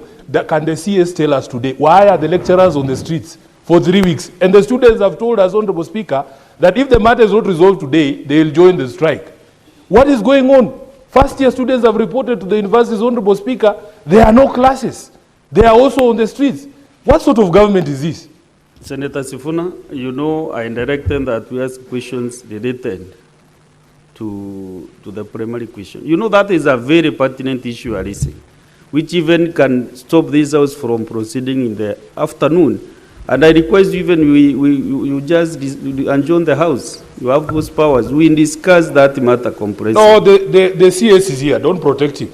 Let him answer these questions from the representatives of the people. And even Senator Cherargei asked about this. These are correlated matters. CS, proceed and let him tell us if we are safe or the students will be here. He is here. This government is overprotected by the speakers in this House. Let him answer the question. Senator Sifuna, out of order. Your Speaker, you know, Mr. I'm Speaker, always very lenient with you. Now you are trying to test my coolness. So, Mr. Speaker, I'll attempt to answer those questions. On the question of infrastructure, of course, we have deficiencies in infrastructure funds, and we have a lot of uncompleted projects in our institutions. The ministry, in the Department of Higher Education alone, requires close to 9 billion to be able to complete the stalled projects. These resources are not available, and we keep lobbying, so to speak, the National Treasury so that we can get as much resources as possible to undertake the construction of those particular structures. Your second question was on the strikes, and I'll answer them together with Senator Sifuna's concern.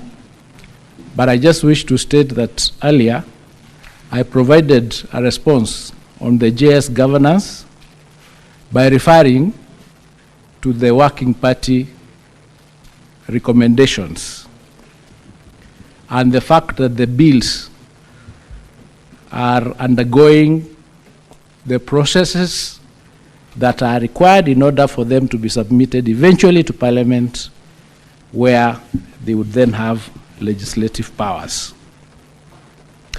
Senator Beatrice's question on the titles, we've recommended and we've requested the institutions that do not have, I'm answering that question, I'm coming to it.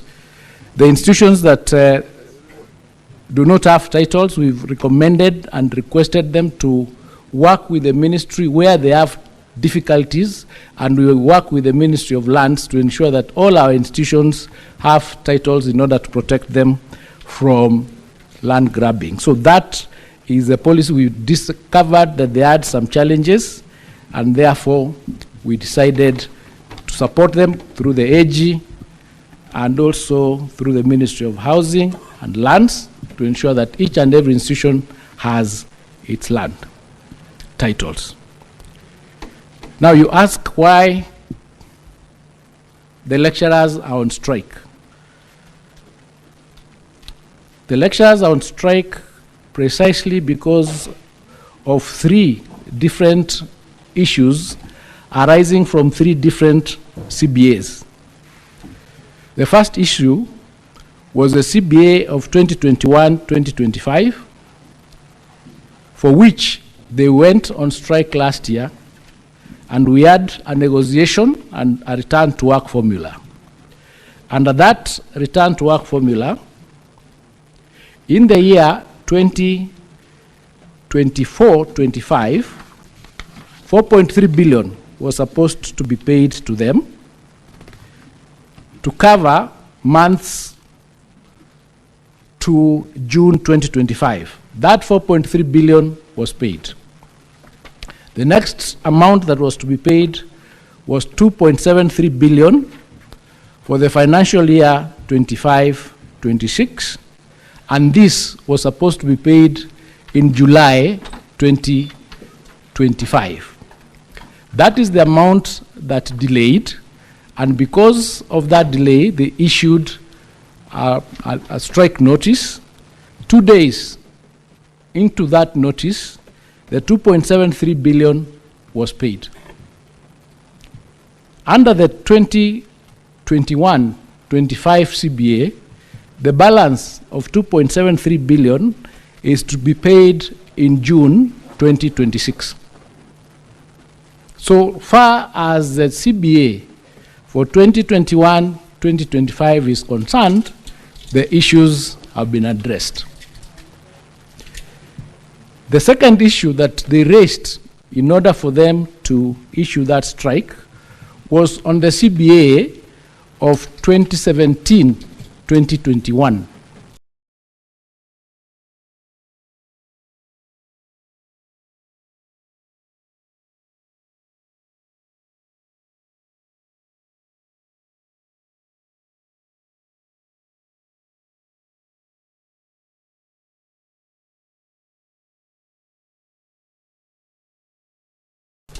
Under that CBA, they argue that there was an amount of 24 million. So there is a question of how much is outstanding between what the unions are asking for and what the government is saying is owed. So because of that, the teams went to court, and the court ordered that the strike be injected, and they go to a conciliator and have this amount verified, after which the settlement of it can be agreed on. So there is an order stopping the strike, which you can submit. The third issue that they raised is the issue of the CBA of 2025-2029. We had agreed that this CBA needs to be negotiated at the beginning of the cycle. The beginning of the cycle, of course, is 2025-2026. So we have from June to June 2025 to June 2026. That's the cycle of these negotiations. The negotiations begin, they are concluded, and then the CBA is signed for the cycle of 2025-2029. They were saying that this cycle has not begun, it has delayed. But they've been having meetings, they've had 2 meetings so far. So in essence, there hasn't been a delay. So the negotiations and discussions are going on to see the real point of what the issue is. But this country being what it is, the facts are crowded in the noise. So anyway, short and long of it is that the negotiations are ongoing, and we are going to have a court appearance on the 6th of October to confirm whether that conciliation process has taken place and what the outcome of it is. But the real issue is the 2017-2021 CBA, in which the verification of how much money is due in order for us to move to the next stage of how it is going to be settled is what is pending. So that is the reason why the lecturers are on strike, and I submit.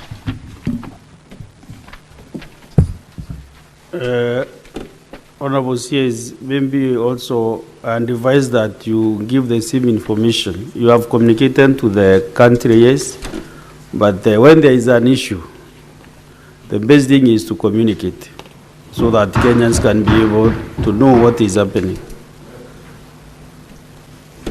Thank you. So we go to the next question by the Senator for Kilifi County, Senator Justice Mazar. Question number 102. Thank you, Mr. Speaker.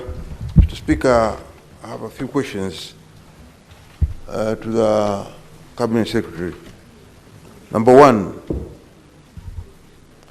what are the key factors contributing to the high school dropout rates among girls in Kilifi County, particularly those affected by poverty, early pregnancies, and domestic caregiving responsibilities? Number two, why does Kilifi County continue to face challenges in ensuring that pregnant and parenting girls return to school despite the existence of supportive policies and programs? Number three, what specific interventions has the Ministry of Education implemented to address these challenges and support girls at risk of dropping out of school in Kilifi County? D, how is the ministry collaborating with the parents, local chiefs, school boards, and non-governmental organizations to overcome the socio-cultural barriers that hinder girls' education? And finally, Mr. Speaker, allow me to ask this final question, is what measures has the ministry put in place to promote and integrate community-based support system such as mentorship programs, counseling services, and local partnership to enhance retention and re-enrollment of vulnerable girls in schools? I thank you, Mr. Speaker. Honorable CS can respond to those questions. Mr. Speaker, question 101A. Mr. Speaker, the cases of girls dropping out of school in Kilifi County have been the result of a number of factors, including poverty, that leads to school-going children to resort to work instead of education, and making them vulnerable to early pregnancies, which undermine their academic progression. According to the National Council for Population Development, the case of teenage pregnancies in Kilifi County stood at 9,000.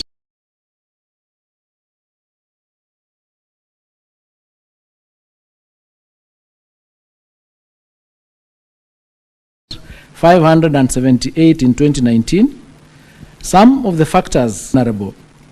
The other causes include inadequate parental guidance, inadequate parental involvement in the lives and education of their children, inadequate community awareness and involvement in the fight against sexual and gender-based violence and incest, which sometimes goes unreported, poverty and parental inability failure to provide basic needs for their children, poor leadership on children protection rights, and negative peer influence and pressure.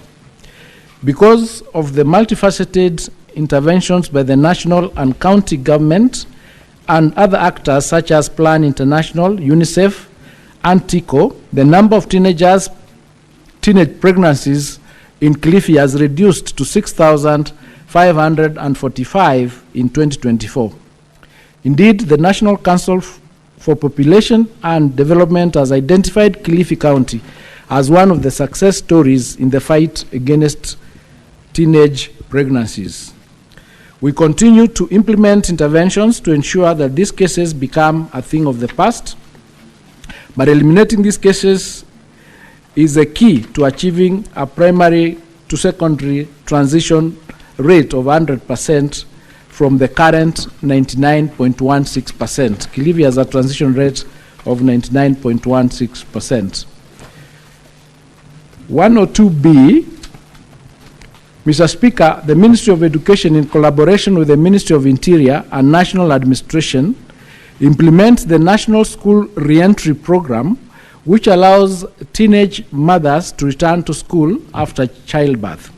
The implementation of this policy, however, has faced challenges such as low parental awareness, general poverty, which makes teenage mothers resort to work, as I've indicated, to provide for their offspring, and the lack of childcare services.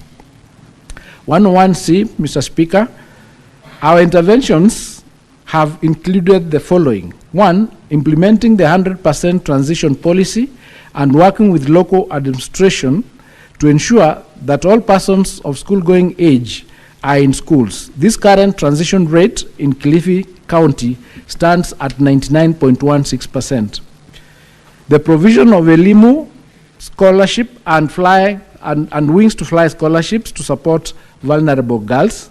A promotion of menstrual hygiene support to help reduce school absenteeism and teen pregnancies. Strengthening guidance and counseling and life skill programs in schools. Conducting gender sensitization and awareness programs in schools to help with that reduction. Mr. Speaker, may I be allowed to answer D and E together? The ministry collaborates with local leaders through community engagement, NGOs, which work with the ministry to also actively involve parents, chiefs, and village elders in discussion and program implementation to foster community-wide understanding of the importance of girls' education. In collaboration with partners, we also organize capacity building forums where local leaders and community members are trained and empowered to become advocates for girls' education, thereby helping them to change perceptions and address resistance to girls attending schools. During annual general meetings, Mr. Speaker, in schools, ministry officials sensitize parents and guardians on the importance of girl-child education. In addition, schools' boards of management are inducted on these matters as well. Our approach emphasizes community-based support through mentorship programs, and local leaders such as chiefs are involved in mopping up the girls who have dropped out of school to re-enroll. I submit. Minority Leader, do you have any supplementary question? Okay, good. Senator Sifuna Edwin.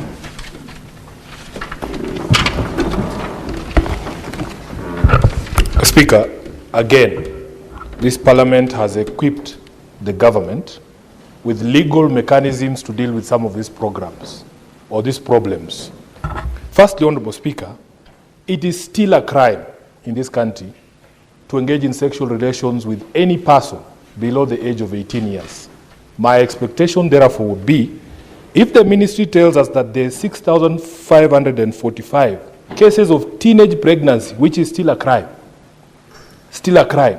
they should show us commensurate numbers of prosecutions. Not these stories here of sensitizing the community.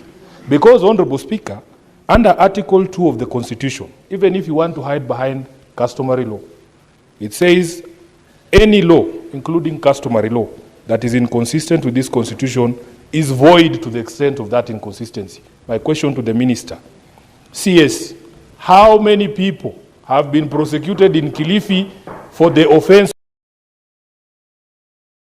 of statutory rape under your leadership?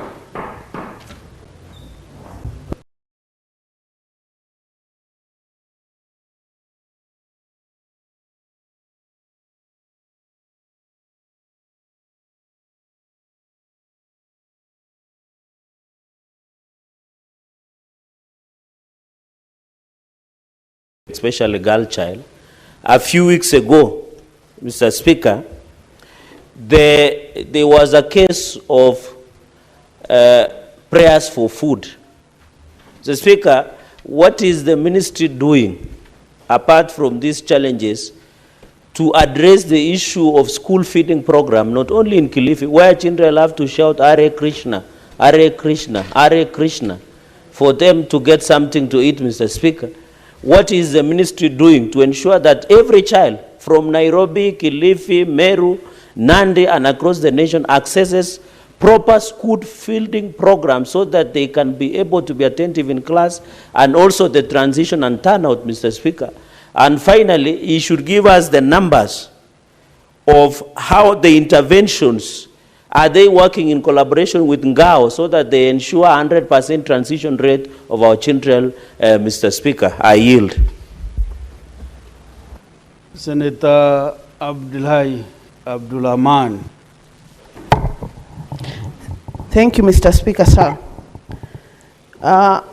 My question to the CS is the CS aware that Kenya is ranked second globally as the leading country with child parents globally? 2, is he agreeing with me that young parents or child parents are a constituency in itself, and that the Children Act cannot be a remedy to the disease that we are facing as a country, and that it is time for the ministry to speed up and help I, as the sponsor of the child parent, the care and protection of child parents bill, so that we speed it up at the National Assembly for concurrence, so it becomes an act, so that it remedies all that is happening within our counties. Given that Kilifi is no longer the leader in child parents, the statistics given by Kenya National Bureau of Statistics, it is that the Ma community is now leading with child parents. Can you give the question, or do you need to be assistant to know? My questions are 3. No, you can't ask. In one, no. I'm asking the CS if you are to know the Mr. Speaker, I'm asking the CS if he agrees that the problem that we are facing, given that we are ranked second globally with children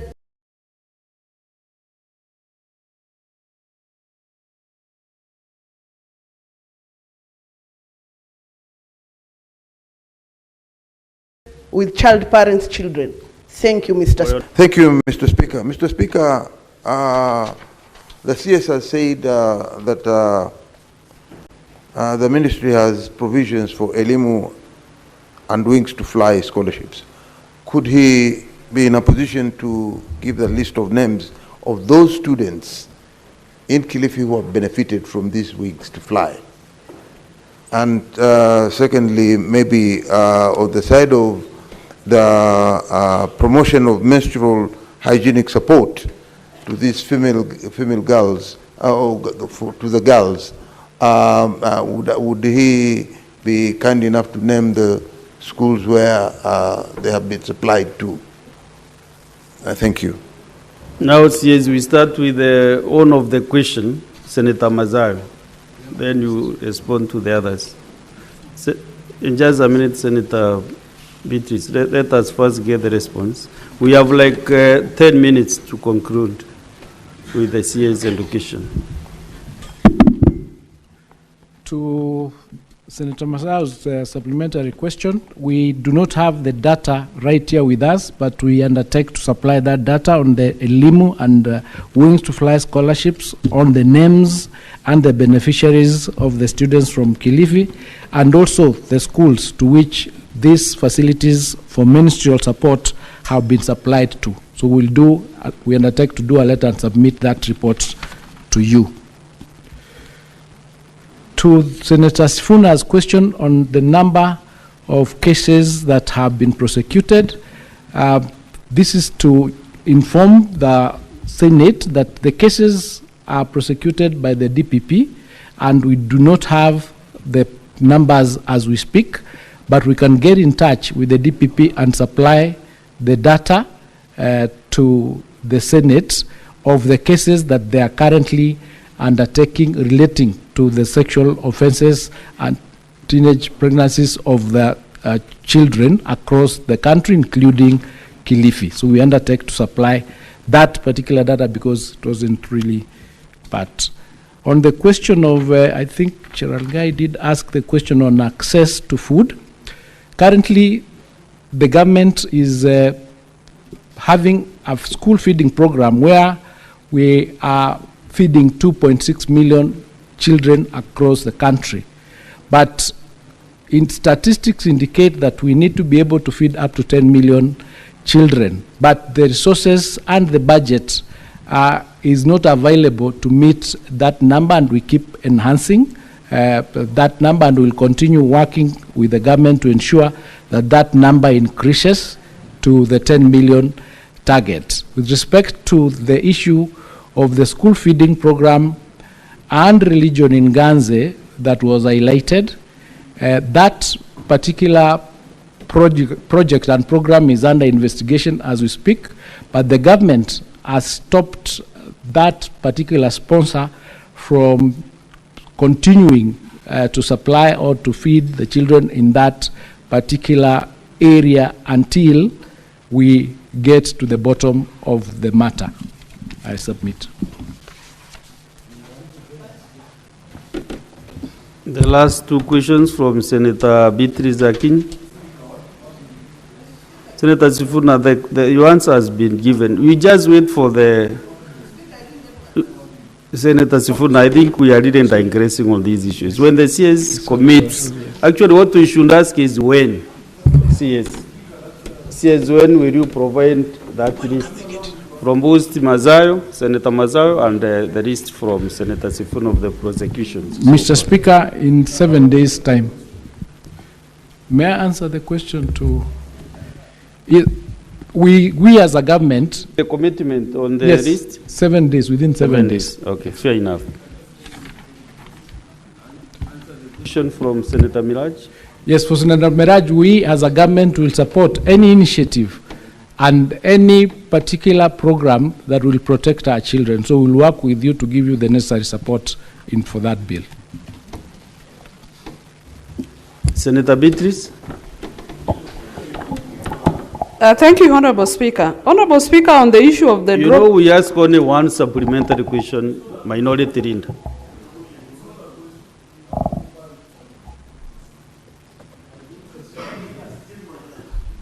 Seconds.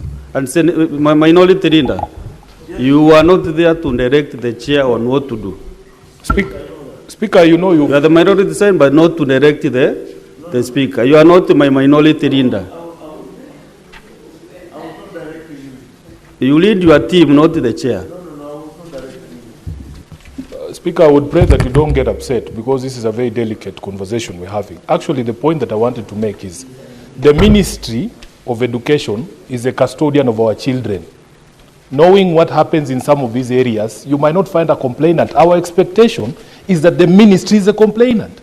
The ministry has figures, 6,000 teenage pregnancies in Kilifi. They are the custodians of the data of the victims. So for somebody to refer us to the DPP, Honorable Speaker, is to be disingenuous. They should be the ones actually being the complainants in these cases. That is the point that I wanted to make. The minister is trying to run away. They are the ones, if they have the data of the victims, how can they not have the data of the perpetrators? Unless this ministry doesn't understand how pregnancies occur. That's but he has 6,500 pregnancies, early pregnancies. I think the figures are not accurate because like Meru, we have a serious problem. Yesterday I saw Meru is reading in this thing. So the figures, you need also confirm the figures and give us the list because it's higher than 6,000. That's just for Kilifi. Senator Beatrice.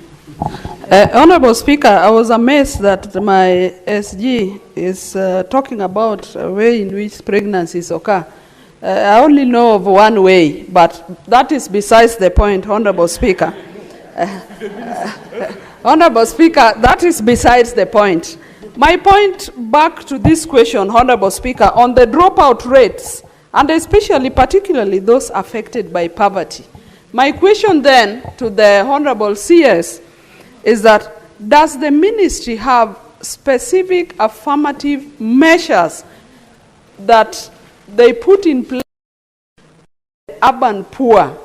Honorable Speaker, I'm mentioning the urban poor because their challenges are peculiar to other areas. Honorable Speaker, when you look at the hierarchy of needs, it would not matter that somebody would be looking for education if they cannot get food to eat. So I'm asking the CS, what measures do they have to address, in addressing the urban poor challenges, especially in our country? Thank you, Honorable Speaker. Consolata Naubwile.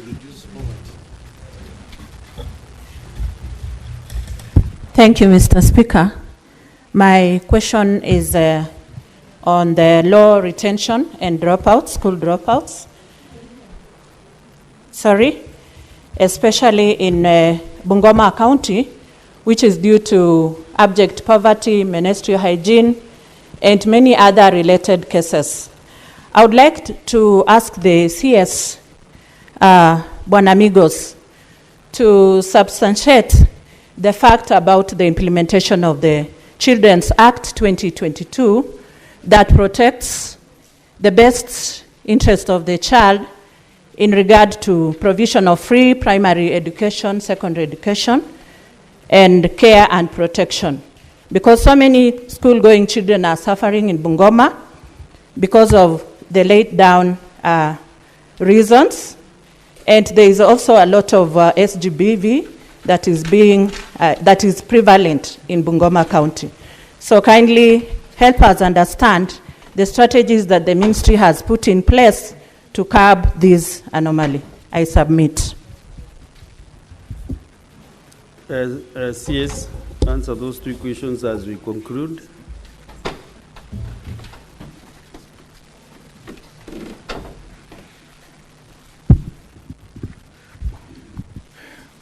The strategies to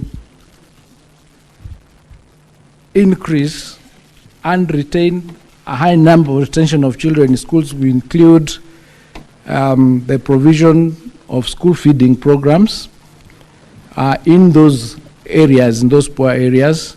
We also have boarding schools, low-cost boarding schools that we encourage to allow the children to be in boarding institutions, and provision of bursaries to those parents or to those homes that are needy. That helps with the retention across the country, whether it is in Kilifi or Bungoma.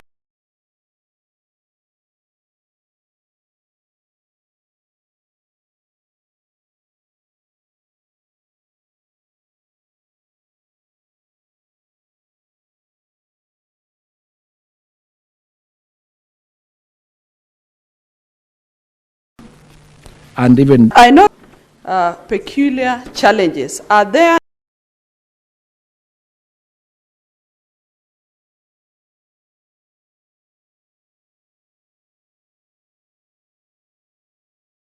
any affirmative measures and networks that could assist? So does the ministry have specific measures that are specific to the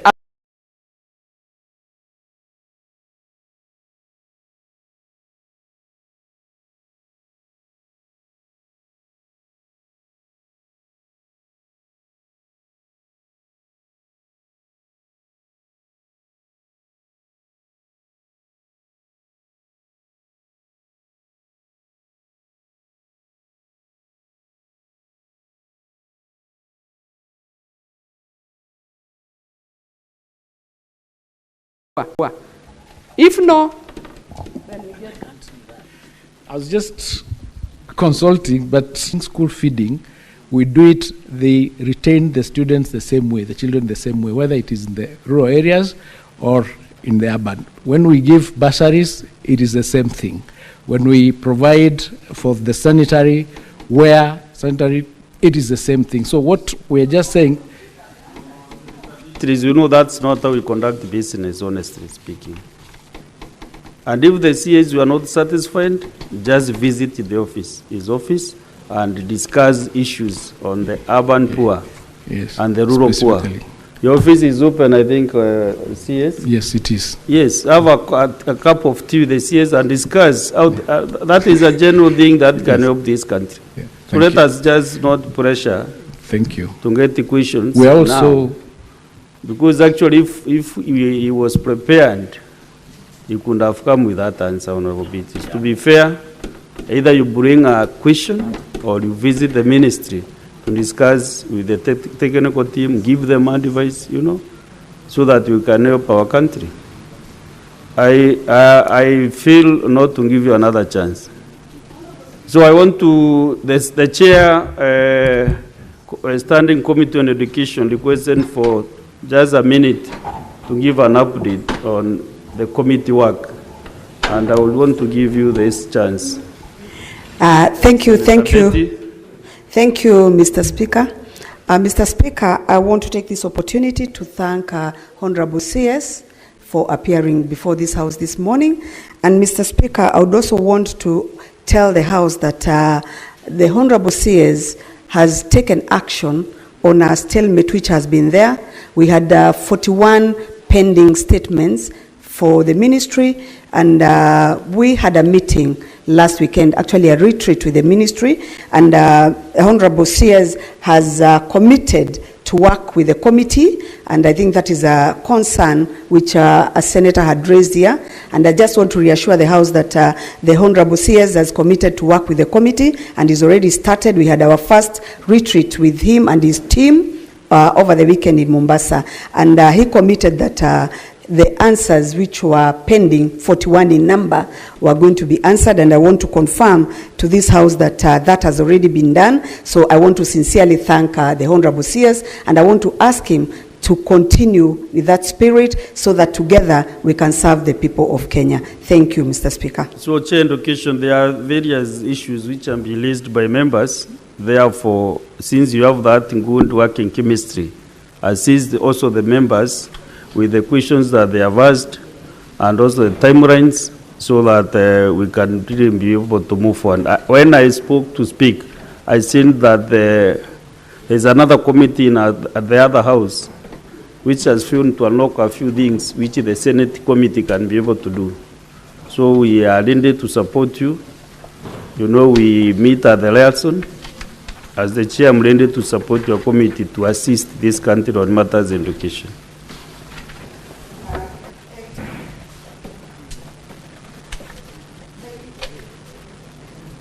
Want to thank I wanted to just reassure you, Mr. Speaker, that I believe that the CS is in a position to actually sort us out as a Senate. Thank you. Honorable CS, thank you very much for your time and for answering these very many questions. Don't tire to respond to the Senate. The Senate is a house of reason.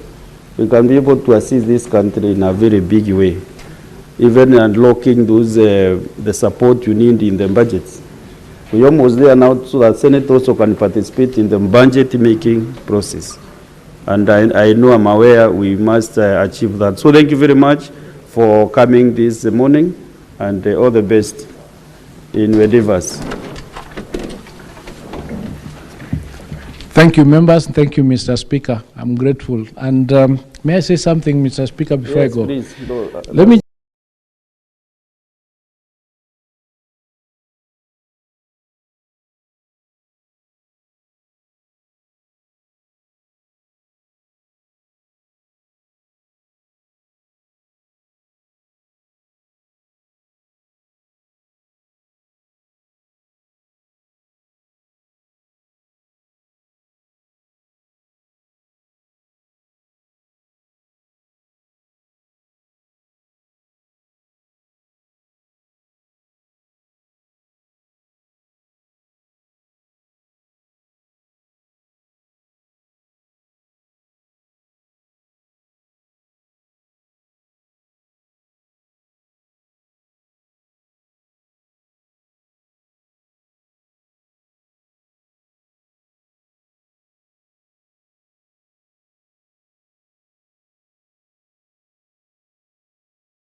Thank you very much, Honorable Speaker, for giving me this opportunity. I must also take this opportunity to welcome the Honorable CS for Tourism to this House. Honorable Speaker, I will move straight away to the question. And the question number A. What is the current status of the tourism sector in Kenya, and how do recent trends in tourism arrivals compare between domestic and international visitors? P. What factors have contributed to the recent decline in international tourism arrivals, particularly in contrast with the performance of other East African destinations? Finally, could the Cabinet Secretary specify the strategies the Ministry is implementing to enhance Kenya's global tourism competitiveness, including steps taken to strengthen partnership with the international airlines, promote new tourism products, and leverage digital platforms for marketing? Thank you, Honorable Speaker. Honorable Madam CS, you can respond.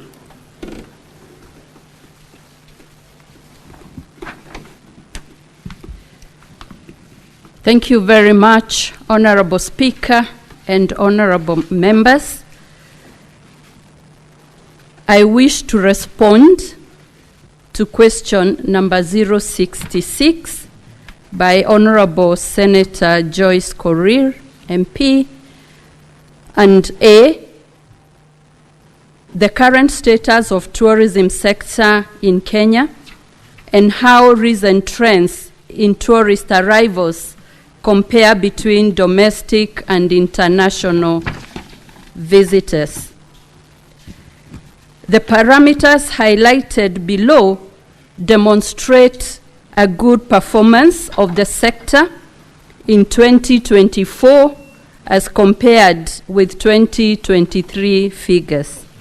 In terms of international arrivals, Honorable Speaker, Kenya welcomed approximately 2.4 million international tourists in 2024, marking a 14.6% increase from the 2.089 million international arrivals recorded in 2023.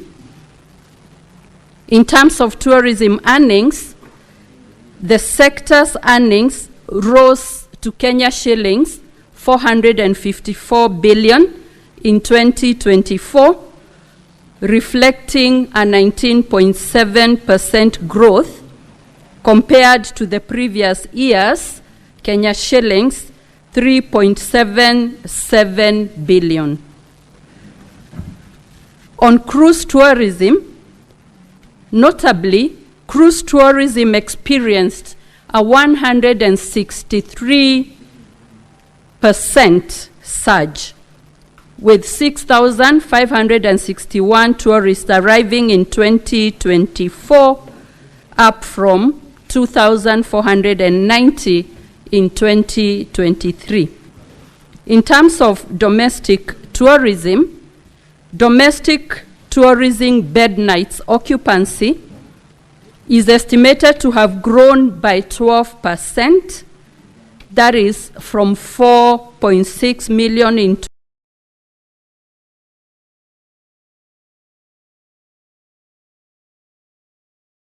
2023 to 5.1 million travelers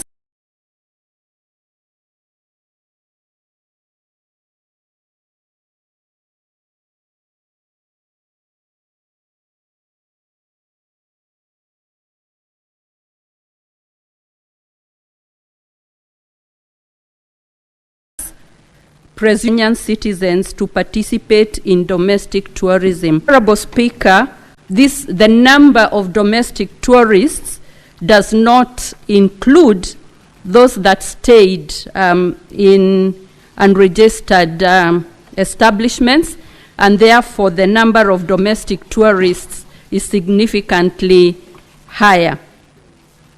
This strong performance is attributed to a combination of factors, including enhanced air connectivity, the simplification of visa process through the electing efforts between national government, county governments, private sector.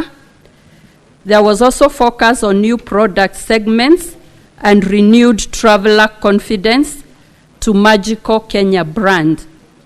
It is worth noting that domestic tourism has played a stabilizing role during global travel downturns. As international travel normalized in 2024, domestic tourism continued to grow, showing that both segments complement each other in building the sector's resilience.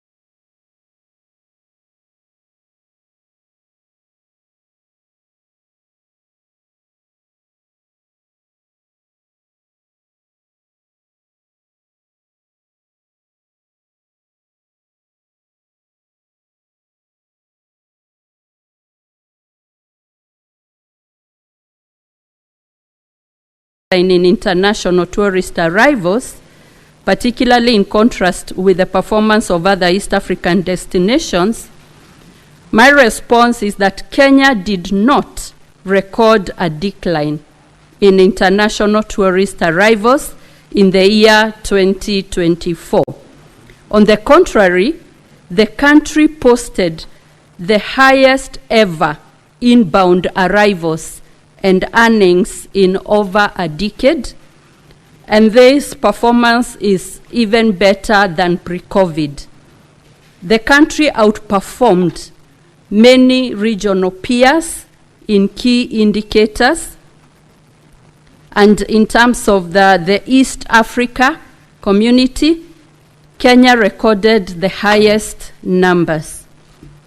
It is worth noting that Kenya has maintained 5th overall position as a tourist destination in Africa, both in 2023 and 2024 consecutively, and position 2 in sub-Saharan Africa, and this is evidenced by the data that is shown in the table in the response, showing that Kenya was a strong number 5. In comparison with other East African destinations, the country has led in international arrivals. In 2024, we had 2.4 million arrivals, followed by the United Republic of Tanzania at 2.1 million arrivals, Mauritius 1.3 million arrivals, Rwanda 1.3 million arrivals, and Uganda 1.3 million arrivals. Kenya was also 4th position in Africa in the countries that surpassed the pre-COVID arrivals by a bigger margin, as demonstrated in the next figure. And you can see that Kenya surpassed pre-COVID figures by 11%. The country also witnessed improvement in the level of foreign direct investments in the tourism sector compared with other African countries, and we have demonstrated that in the figures that are shown there. Therefore, Honorable Speaker and members, Kenya continues to assert its superiority in the regional tourism landscape. This achievement underscores the country's strategic positioning as East Africa's leading tourism hub, driven by its diverse offerings, ranging from world-renowned wildlife, the safaris and pristine beaches at the coast, to vibrant cultural experiences and robust meetings, incentives, conferences, and exhibitions, popularly known as the MICE sector. The country's well-developed tourism infrastructure, consistent international marketing efforts, and commitment to safety and sustainability have further cemented its appeal to global travelers. While at that, to add that the 2025 performance, the indications as of now, is that we continue to have a positive performance in the tourism sector. Question number C asks that we specify the strategies the ministry is implementing to enhance Kenya's global tourism competitiveness, including steps taken to strengthen partnerships with international airlines, promote new tourism products, and leverage digital platforms for marketing.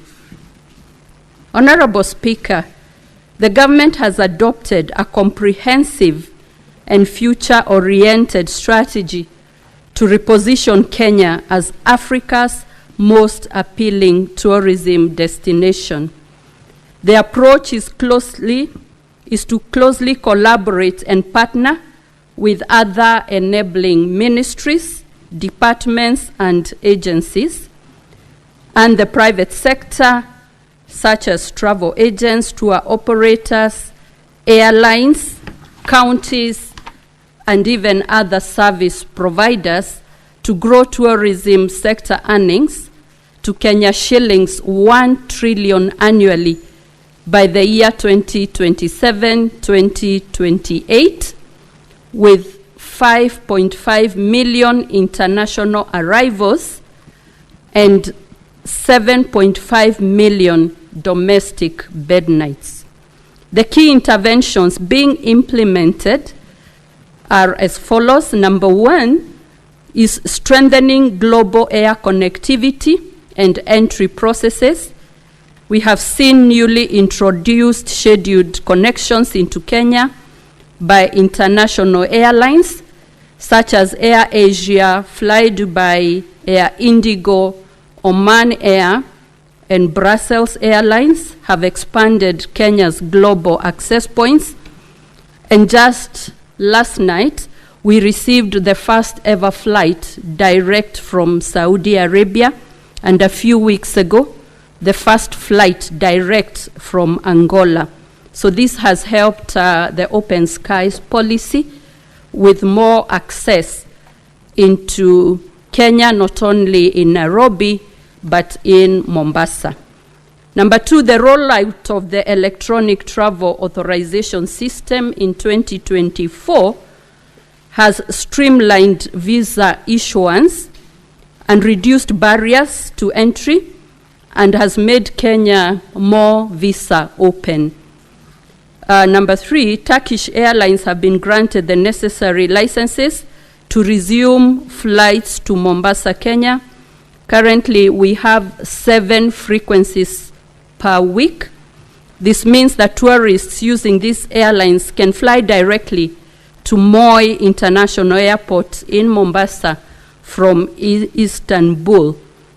The introduction of the transit visa is also expected to tap into a huge potential market to grow arrivals into Kenya for the short-term visitors who are there during their transit.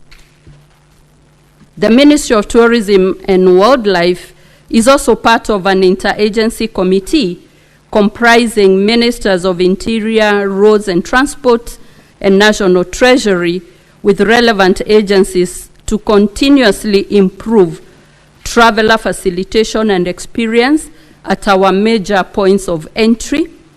This culminated to signing of a service charter among all the service providers at JKIA, and we have since seen improved service and better streamlined passenger experiences. The second strategy is product diversification and destination development. Kenya is broadening its tourism offerings beyond the traditional wildlife and beach products. For a very long time, Kenya has almost been boxed into one narrative of safari and beach, but focus is shifting to niche segments such as cultural heritage tourism, adventure tourism, that is actually gaining a lot of traction, biking, hiking, and extreme sports. We have seen medical and wellness tourism, especially targeting African and Asian markets.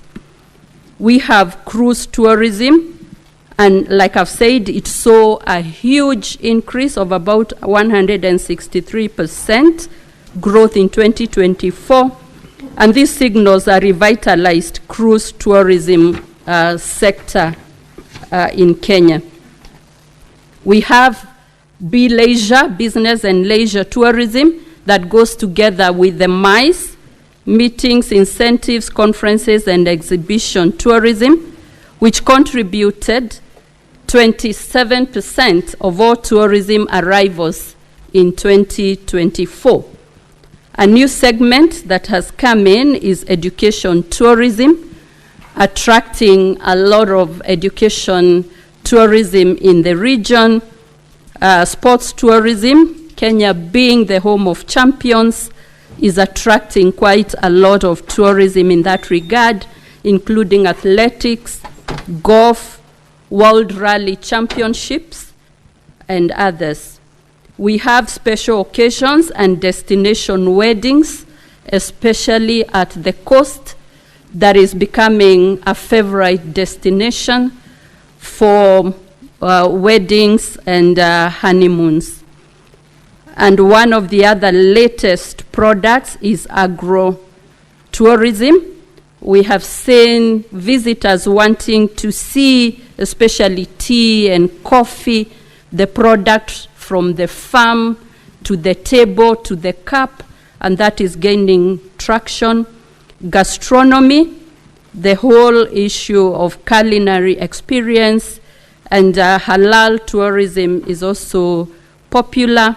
Others are city breaks, event and festivals, and recently during the lunar eclipse, we launched astrotourism, because Kenyan skies have been said to be the VVIP of the cosmos, and many travelers are targeting stargazing and the whole of the sky space, so that we have many more products on offer. However, safari and beach will continue to be key drivers of tourism numbers for Kenya, even as we diversify into other products that Kenya has to offer, and we have elaborated on those products. The country, through the ministry, is also developing and supporting new products and innovations, such as development of viewpoints and observation decks to allow visitors to appreciate the landscapes, such as the Great Rift Valley, mountains and hills. Increased investments by global hotel chains across the country, particularly along the Kenyan coast. We have just come back from the Kenyan Coast Investment Conference, and we saw a lot of potential at the coast. We have also world-class mountain climbing, the trekking, hiking, curated man-made attractions to complement the nature-based attractions, We have training and certification of various categories of guides by region and product, and also establishment of tourism product clubs to enhance public-private sector collaboration. Item number 3 is that leveraging digital marketing and smart technologies. Under the Magical Kenya brand, the Kenya Tourism Board has expanded digital footprint, leveraging social media, influencer partnerships, and targeted content to reach high potential markets. Investment in smart tourism platforms, including AI-driven approaches, is ongoing to personalize and optimize visitor experiences. The local youth are being supported to develop tourism-related digital innovations that enhance discovery and also bookings, and we have seen a lot of Kenyan content and creatives in the social media. The Ministry of Tourism and Wildlife is establishing a Youth in Tourism and Conservation Innovation Hub to empower youth as agents of change in the tourism sector. This hub will be a central point for coordinating youth-led tourism initiatives. The other initiatives include supporting MSMEs and job creation in line with the bottom-up economic transformation agenda. The ministry is supporting community-based tourism initiatives, equipping operators, artisans, and guides with training, financing leakages, and market access. And we are working with county governments to bring more rural and peri-urban areas into the tourism ecosystem. MSMEs and youth entrepreneurs are also being empowered to create income-generating tourism services and experiences, and this is in partnership with the relevant ministries. Other policy interventions and initiatives that are ongoing is establishment of national tourism amenities. This initiative involves enhancing tourism infrastructure across all circuits to improve visitor experience, comfort and accessibility, safety, security, and overall sector sustainability. We are also enhancing tourism. Honorable CS, yes, I'll request you to since we already have that presentation, yes, to summarize the remainder because members would want to ask questions. Yeah. Yes, so the other policies, we have enhanced coastal beach management, capacity building in the tourism sector, strengthening tourism policy, regulatory and governance, under the ongoing review of the tourism bill and the wildlife conservation bill, enhancing safety and security in tourism zones, fostering partnerships and collaborations. Just to summarize that these initiatives are structured to ensure that as tourism grows, it uplifts Kenyan lives across all regions and income levels. And this is the heart of the bottom-up economic transformation agenda, which the ministry is implementing. It is my hope that this response will clarify the information that was in this question. And just to summarize that we've had a very good performance in the tourism sector in Kenya. Thank you, Honorable Speaker. Thank you, Honorable CS. Honorable Senators, just to declare a little interest, Honorable CS Rebecca Miano was my classmate, indeed roommate, at the Parklands campus. So, but to indicate, you can see how thorough the brief is, but it is, the members will determine whether she has adequately answered the questions. Honorable Korir, you have 2 more supplementary questions to add, and then the CS can answer. Yeah, thank you very much, Madam Speaker. Allow me to really congratulate the Honorable CS for a very elaborate response to the questions that I raised. Indeed, I want to say that she is trying her best, and it's only that, Honorable Speaker, we still have a long way to go, bearing in mind that the international arrivals are still at 2.4, and the third one, or the fourth one, being at 8.9, and the third one being at 10.2. So we are still far much behind in terms of really making sure that we are at pace with the first countries. But I want to say that indeed she has tried her best. Finally, Madam Speaker, allow me to just have a supplementary question on how is the ministry working with other agencies to counter the negative international perception about the Kenya's safety as a destination.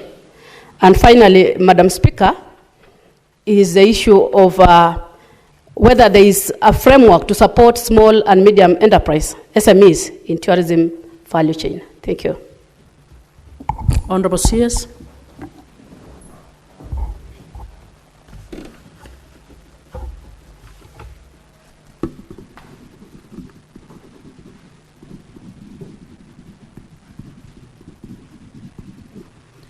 Thank you, Honorable Speaker and members. The Ministry of Tourism and Wildlife is working closely with the Ministry of Foreign Affairs, with the Ministry of Interior, and other relevant ministries, including the foreign missions, to ensure that the narratives that could mislead our visitors are well countered with factual information and data. I know that we are in consultation with some of the missions of the countries where we have seen either travel advisories or other information that presents our country in a lens that is probably not correct. And this is bearing quite a lot of fruit. A lot has to be done. But also the ultimate is enhanced marketing and to showcase the products that Kenya has. Lately, we have also seen increased endorsement and testimonials from the visitors themselves who come in and then just give a description of what they found in Kenya. We are also conducting exit interviews from our visitors, and we believe that all these efforts are going to change the narrative. We also would like to recognize the effort by His Excellency, who is our Tourism Ambassador 001, in every international forum where he goes. He has a statement about Kenya tourism products, and this has really cemented Kenya's position. And from where we are, the world has noticed what Kenya has to offer. And we have the tourism regulated enterprises that are working together, the tour operators, the Kenya Tourism Federation. All this collaboration and partnership is steadily but consistently bringing the right narrative that Kenya should have. In terms of the MSMEs and opportunities, We have a partnership with the Ministry of MSMEs and Cooperatives to see how we can support eco-tourism, eco-lodges, establishments that are startups, and that is helping. The other support is classification and accreditation of the smaller hotels and establishments so that we can give them the validity to welcome international visitors. We have tourism regulated enterprises which recognize MSMEs in the 9th schedule, such as curio dealers, local boat operators, homestays, among other stays. And if you look at the Kenya Kwanza or the manifesto that the government is implementing, the broad-based government is implementing, there is an undertaking to support at the bottom-up economic transformation agenda, the startups. In terms of access to financing, we have organizations like Kenya Development Corporation that offers affordable financing and accessible financing for startups. So in this space, it is one of our focus areas so that nobody is left behind. I thank you. Honorable Senators, now we move to questions by Senators. Please remember the rules so that everybody can have a chance. One question per Senator, and go straight to the question so that everybody gets a chance. Senator Osotsi. Thank you, Madam Speaker. Madam Speaker, I must acknowledge that that response was a very comprehensive response. But then I was looking for, in the strategies, I did not see a strategy around how to leverage our various diplomatic missions for the purpose of promoting tourism. Madam Speaker, I have had an opportunity. The question, Senator Osotsi, don't be tempted to go that way. Madam Speaker, is coming. I had an opportunity to visit a number of very strategic embassies, and I was disappointed that nothing happens in those embassies in relation to promotion of tourism. So my question to the CS is what arrangement is there between her ministry and the Ministry of Foreign Relations on the matter of promotion of tourism in this country? Two more questions, and then the CS will answer, and then we'll take another final set. Senator Miraj. Asante Bispika, kwanza nimpongeze waziri kwa kazi nzuri ambayo anafanya, lakini pia niendeleze mjadala ambao tulikuwa nao kule Mombasa wakati tulikuwa tunapokea ile meli ya watalii. Kulikuwa na ile hitilafu ya malipo ya wageni wanapokuja. So wageni wengi walikuwa wanabaki katika meli, wanashindwa kushuka na kutumia senti ambazo wako nazo. Je, kama wizara mmefikia wapi kuona ya kwamba wageni wote ambao wanakuja na zile meli za kitalii wanaweza kushuka bila vikwazo ili tuweze kuzipata zile senti? Asante Bispika. Senator Eddie Okech. Thank you, Madam Speaker. Madam Speaker, I do not always, when the minister comes here, and I do note this with serious concern, that successive ministries of tourism have over the years not budgeted for for investments in tourism in the Western Kenya region. And this would be, the Western would be Nyanza and the traditional Western counties that, as we know them. And Madam Speaker, even in the presentation that I've seen here, despite being in depth as we have seen, I haven't seen Kenya shillings to Kenya shillings investment and targeted coordination towards this area. So my question is, Madam Speaker, how has this particular ministry included in its development budget funds for Western region tourism, and particularly looking at areas such as Lake Victoria in general, where there is serious maritime opportunity, Ruma National Park in Homa Bay, Mount Elgon, this is in Bungoma County, Webuye Falls, and even in where I come from, Migori County, Thimlichoinga. What are the strategies, and is there a proper coordination of those investment and funds with county government so that as senators we can be able to track and trail that kind of investment to be able to bolster tourism in that area? Thank you, Madam Speaker. CS, you may answer those, and then we take the next.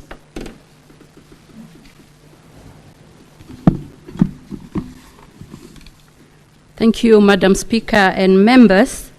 It is true that our diplomatic missions in various countries are the front line or point of access into those countries. And whereas we have trade attaches, we are in our proposals proposing tourism attaches to the Ministry of Foreign Affairs. But we are cooperating with Kenya missions in scouting for opportunities to participate in tourism expos in those countries to showcase Kenyan tourism products, negotiate bilateral air service agreements, and even MOUs in tourism promotion in those particular countries. We have various forums like the World Trade Market that is held in London every year. We work together with Ministry of Foreign Affairs and the mission in UK to participate, and we are already planning for that. Berlin is another one, and many others.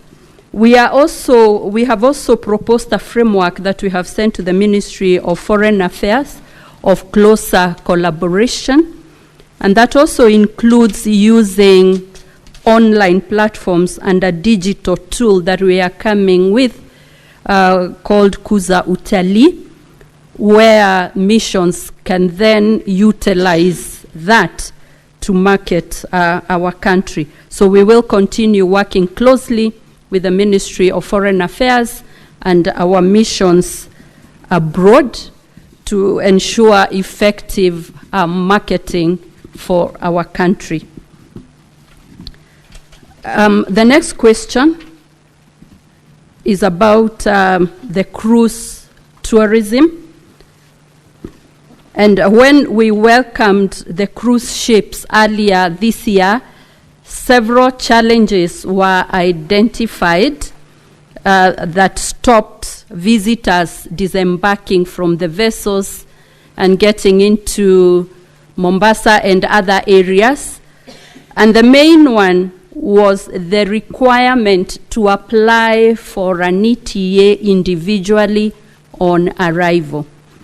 His Excellency the President did give us a directive that we work with the cruise lines and the Ministry of Immigration so that we utilize the information already available and the manifest so that by the time they arrive, their immigration documents and the ETAs have been processed, and that will enable them even have already planned tourism circuits the whole day. So Mheshimiwa, tumefanya mengi kutatua hilo changamoto ambalo tulielezwa siku hiyo, na Rais alituamurisha tuhakikishe ya kwamba hayo yametatuliwa. Nina furaha kukujulisha kupitia Wizara ya Immigration hayo yametatuliwa. Na sasa kutoka mwezi wa 10 mpaka mwezi wa 3 ile season ya meli na cruise ship inaanza, na tutatarajia ya kwamba tutapata wageni wengi wakitoka kwa meli kwenda mjini, hata kwenda safari kama ni Savo ama pahali pengine. Asante. The next question is on the Western Kenya circuit. Last year, in 2024, specifically on 27th of September, which was the UN Tourism Day for 2024, we unveiled 9 tourism circuits across the country. And that included the Western Circuit. The Western Circuit is a very rich tourism circuit. We are working together with the county governments, just because of the devolved functions, to map out the tourism attractions per circuit so that we develop them and be able to market them at the national level using the Kenya Tourism Board and other facilities that we have. In terms of the Western Circuit, we have very, very unique products. And last year, we spent a whole week in the Western Circuit, 1 week towards the end of September. We unveiled and showed the country and the world what there is. And in the month of August this year again, we spent 2 full days at the Ruma National Park, the wide Nyanza area. But I want to say there's still a lot to be done, but we need very close collaboration with the counties, with other ministries, so that we continue packaging the Western Circuit properly. So it is part of our circuit, and we are not leaving it behind. Honorable CS, as you will answer the others, I think Senator Okech, and I take an interest in that area, had asked how much budget your ministry has put for the Western Kenya circuit, but you will answer it as you answer the others. Next set, Senator Cherarke. Thank you, Madam Speaker. Mine is a straightforward question. Is there the Ministry of Tourism policy on the use of sportsmen and women? Like, for example, we see Rwanda, whenever Arsenal plays, in their jerseys, it is written, visit Rwanda. I've seen at least when they were running in Tokyo, there was no indication that you should visit Kenya. So what is the partnership, or is there a policy in place? I yield, Madam Speaker. Senator Faki.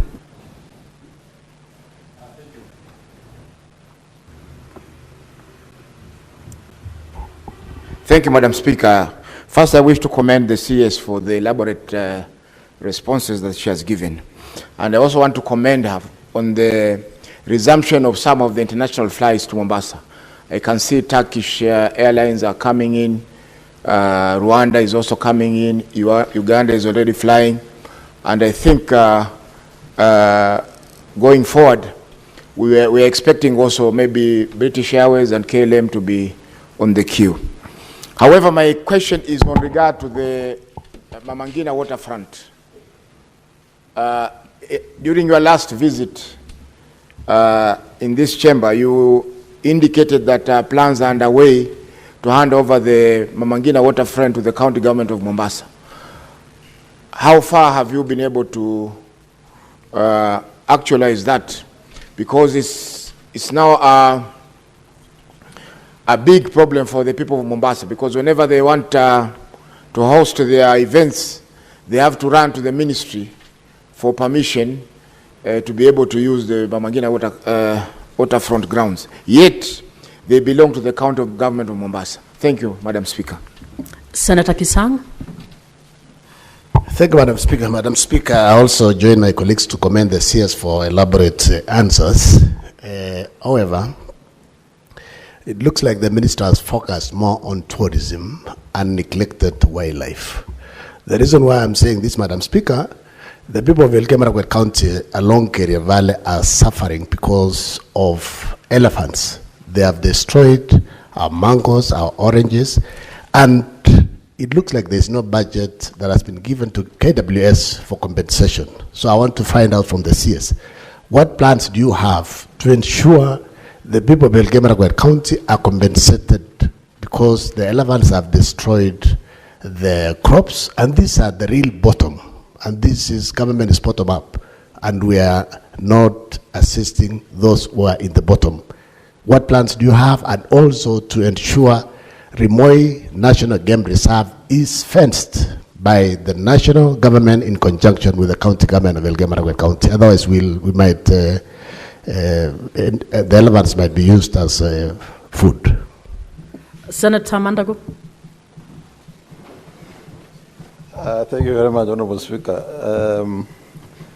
I'm just wondering whether the shortage of meat in Elgeyo Marakwet, while we know very well they are very tasty coats. Senator Mandago, would you kindly ask your question? Thank you very much, Madam Speaker. Madam Speaker, my question to the Cabinet Secretary is on sports tourism. I see as part of the strategies to expand the menu in tourism is sports tourism. What I would like to know is what is it particularly the ministry is doing in terms of sports tourism in athletics? Because that is what can open up Elgeyo Marakwet, Nandi, Uasin Gishu, Trans-Nzoia, and Cherangani. And as they do that, Madam Speaker... There's only one question, please. I'm still continuing with the question. It's very long, Madam Speaker.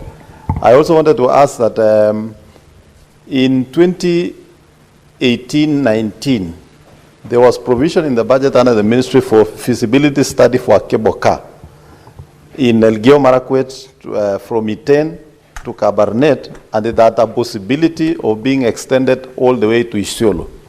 I wanted to know from the Cabinet Secretary whether it is still in plan and what they are planning to do, and also in relation to the elephants. Senator, Senator Mandago, I have indulged you for 2 questions. Senator, CS, you will answer only the 2 questions, the one on the cable car and the one on the sports tourism. Senator Mazayo, I'm told Senator Faki will ask the question for you. Asante Speaker. Kwa niaba ya Senator Mazayo, Mheshimiwa Waziri, kumekuwa na kero la ndovu katika maeneo ya Ganze katika kaunti ya Kilifi. Hata jana kuna mtu mmoja alikanyagwa na ndovu akauliwa jana saa 8. Kwa hivyo kero hilo limeongezeka mpaka sasa wakazi wako tayari kuchukua mishale na mikuki. Senator Faki, please ask the question. Yes, Madam Speaker. Je, wizara inachukua hatua gani kukabiliana na kero hili la ndovu, kwa sababu wamekula mimea mpaka sasa wanaua wananchi katika eneo la Ganze, Mheshimiwa Speaker? Asante. Finally, Senator Consolata, and then the CS can answer. Thank you, Madam Speaker. My concern is about 2 recipes for tourism development. And this is about peace and security diplomacy as being key recipes for tourism and wildlife development.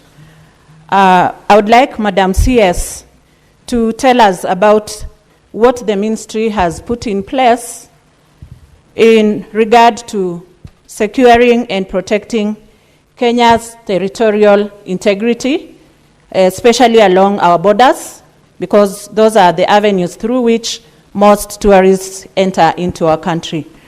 And on the same wavelength, I come from Bungoma County, where we have... Senator Consolata, you are guided on the rules. It's 1 question. Have you done the question? I'm guided, yes, although it was the same. No, just 1 question. Thank you, Madam Speaker. That is the rule. I submit. Thank you. CS, you have under 7 minutes to answer all those questions.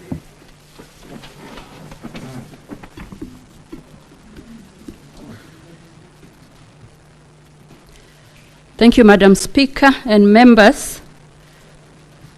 In terms of the budget, I don't have the exact figures today, but would be willing to look at that.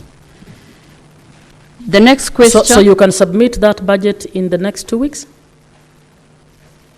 Yes.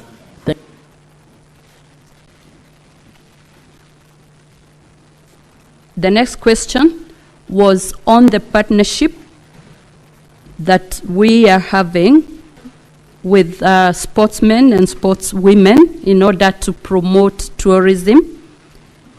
Currently, we have arrangements with the sportsmen and sportswomen to be Kenya's tourism ambassadors. With some of them, for example, Eliud Kipchoge, Faith Kipyegon, and others. We are also supporting them when they go for those events.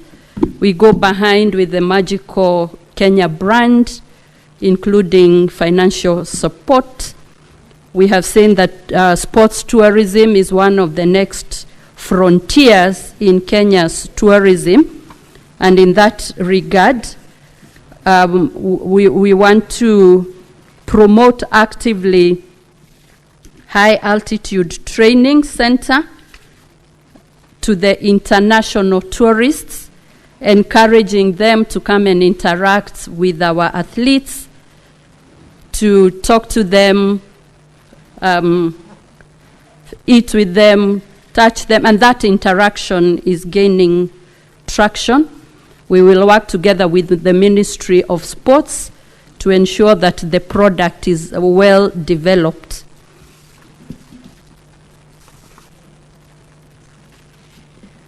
We have, I was asked about the partnerships that we have seen in other countries. Those partnerships, we have done our research and we have information.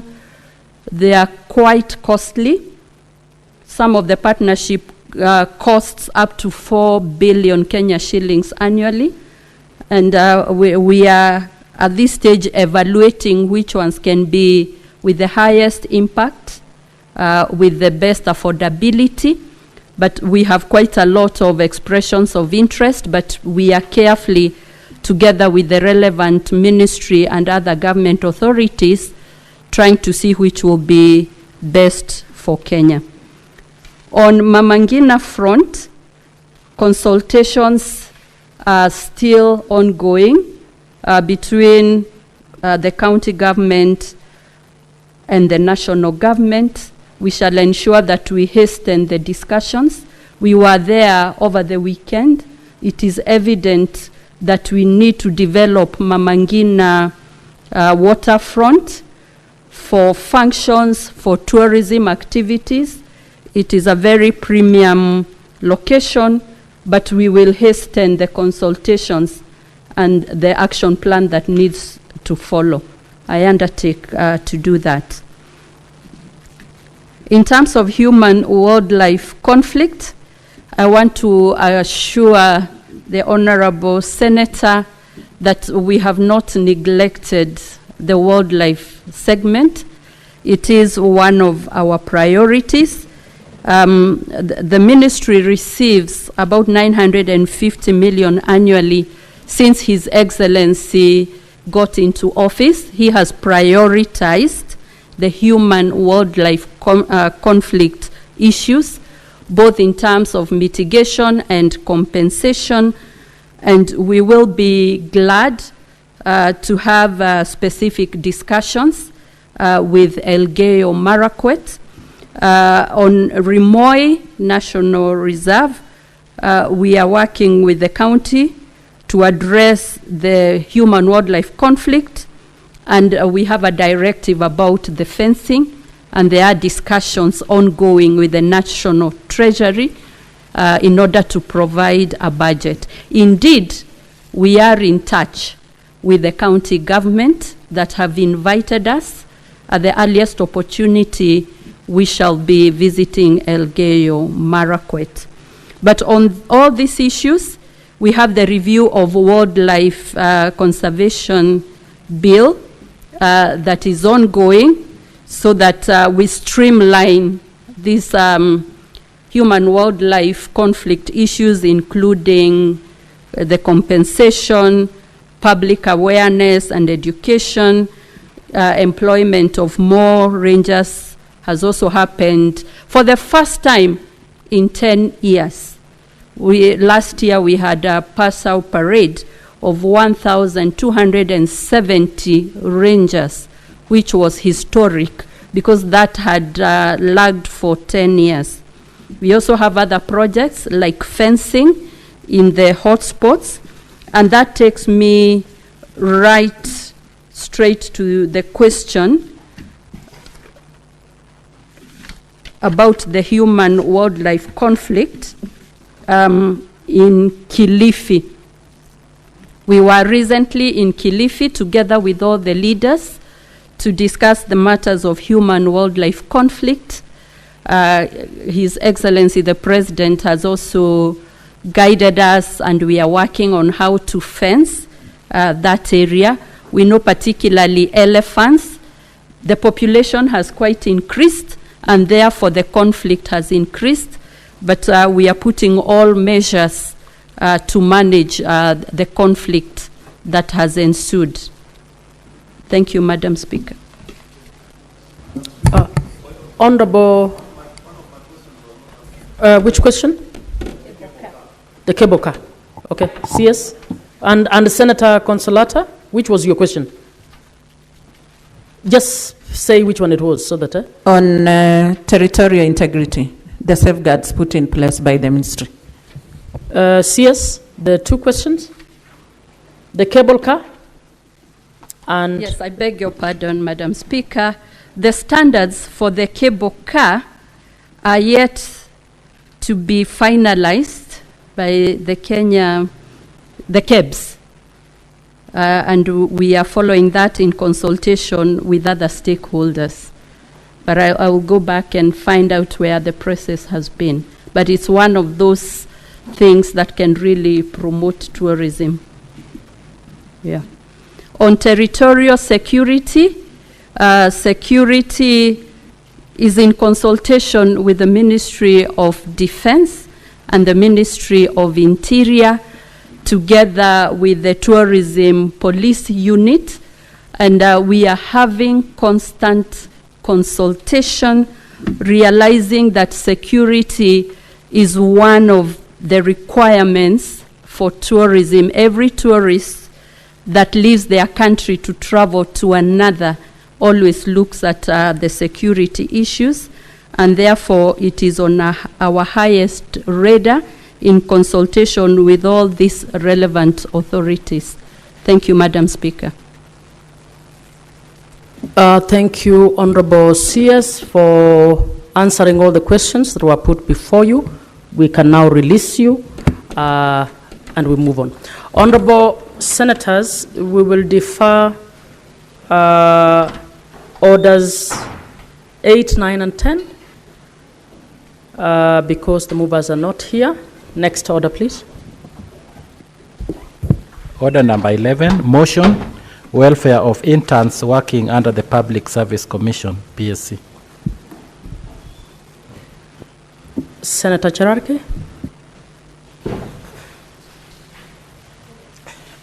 Thank you, Madam Speaker. As I rise to move that aware that the Public Service Commission has provided internship opportunities to many youths in various government departments and agencies for a period not exceeding 1 year, pursuant to guidelines on management of the public service internship program. And therefore, Madam Speaker, in appreciating that this motion, since its inception, the internship program in Kenya has been instrumental in providing experience to graduates, enhancing employability, offering networking opportunities, and has on a number of occasions led to a full-time jobs to graduates.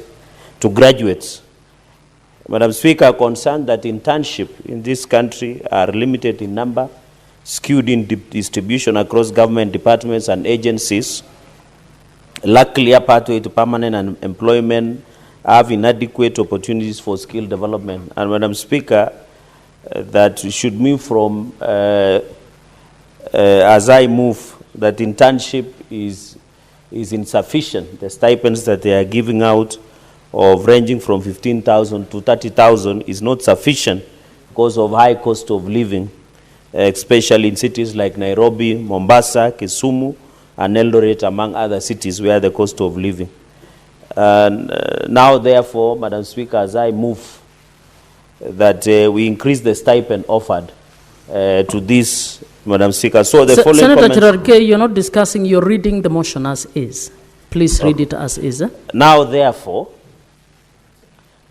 my reading this culture is different, Madam Speaker. I think your table clerks are not understanding me because I am reading everything that is here. Okay, let me read. I think the Kenyan style is you must look at it as, let me look at it as I read. Now, therefore, the Senate resolves that the Cabinet Secretary for Public Service and Human Capital Development, in consultation with Public Service Commission, reviews the guidelines to the Public Service Internship Program of October 2019 with a view to, 1, increase the stipend offered to interns to cushion them against high cost of living, and number 2, put in place mechanisms to promote and reward innovations by interns. Madam Speaker, as I make a few comments on this, when you look under Article 55 of the Constitution, it has specifically dealt on the youth issue. Madam Speaker, 2 years ago, in 2024, we had a youth revolution and uprising of Gen Z. One of the concerns was opportunities, both employment and any other opportunity to make life bearable for them, considering most of them, Madam Speaker, have gone to school. And therefore, in fact, what the young people rose up in article is already in our Constitution. It is us to implement, Madam Speaker, because when you read Article 55, and I'm pleased that you are a learned senior in this profession, one of the roles that the government must provide is, 1, access relevant education and training, which is being done. We have had a discussion today the entire morning, Madam Speaker. Number 2, have opportunities to associate, be represented in political, social, economic, and other spheres of life. And number C, access employment. And Madam Speaker, finally, are protected from harmful cultural practices and exploitation. So the Constitution has provided what we should do for the young people. One of them is accessing employment. But since we cannot hire most of them, Madam Speaker, and you know there is population explosion. We are approaching 55 million. And Madam Speaker, yesterday I mentioned something about Japanese 2-child policy.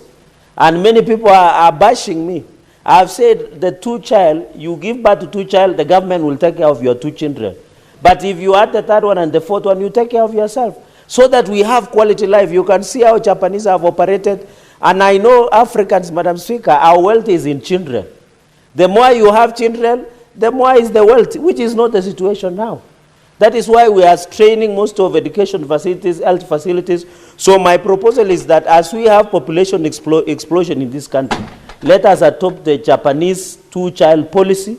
The government takes care of your 2 children. If you add the 3rd and the 4th and the many, then you take care of your children. And it boils down to opportunities that we have in this country, Madam Speaker. Honorable Senators, it is now 1 p.m., time to adjourn the Senate. Senator Cherargei will have 15 minutes to continue moving when the motion is next on the order paper. The Senate therefore stands adjourned until later today, Wednesday, 1st October 2025 at 2:30 p.m.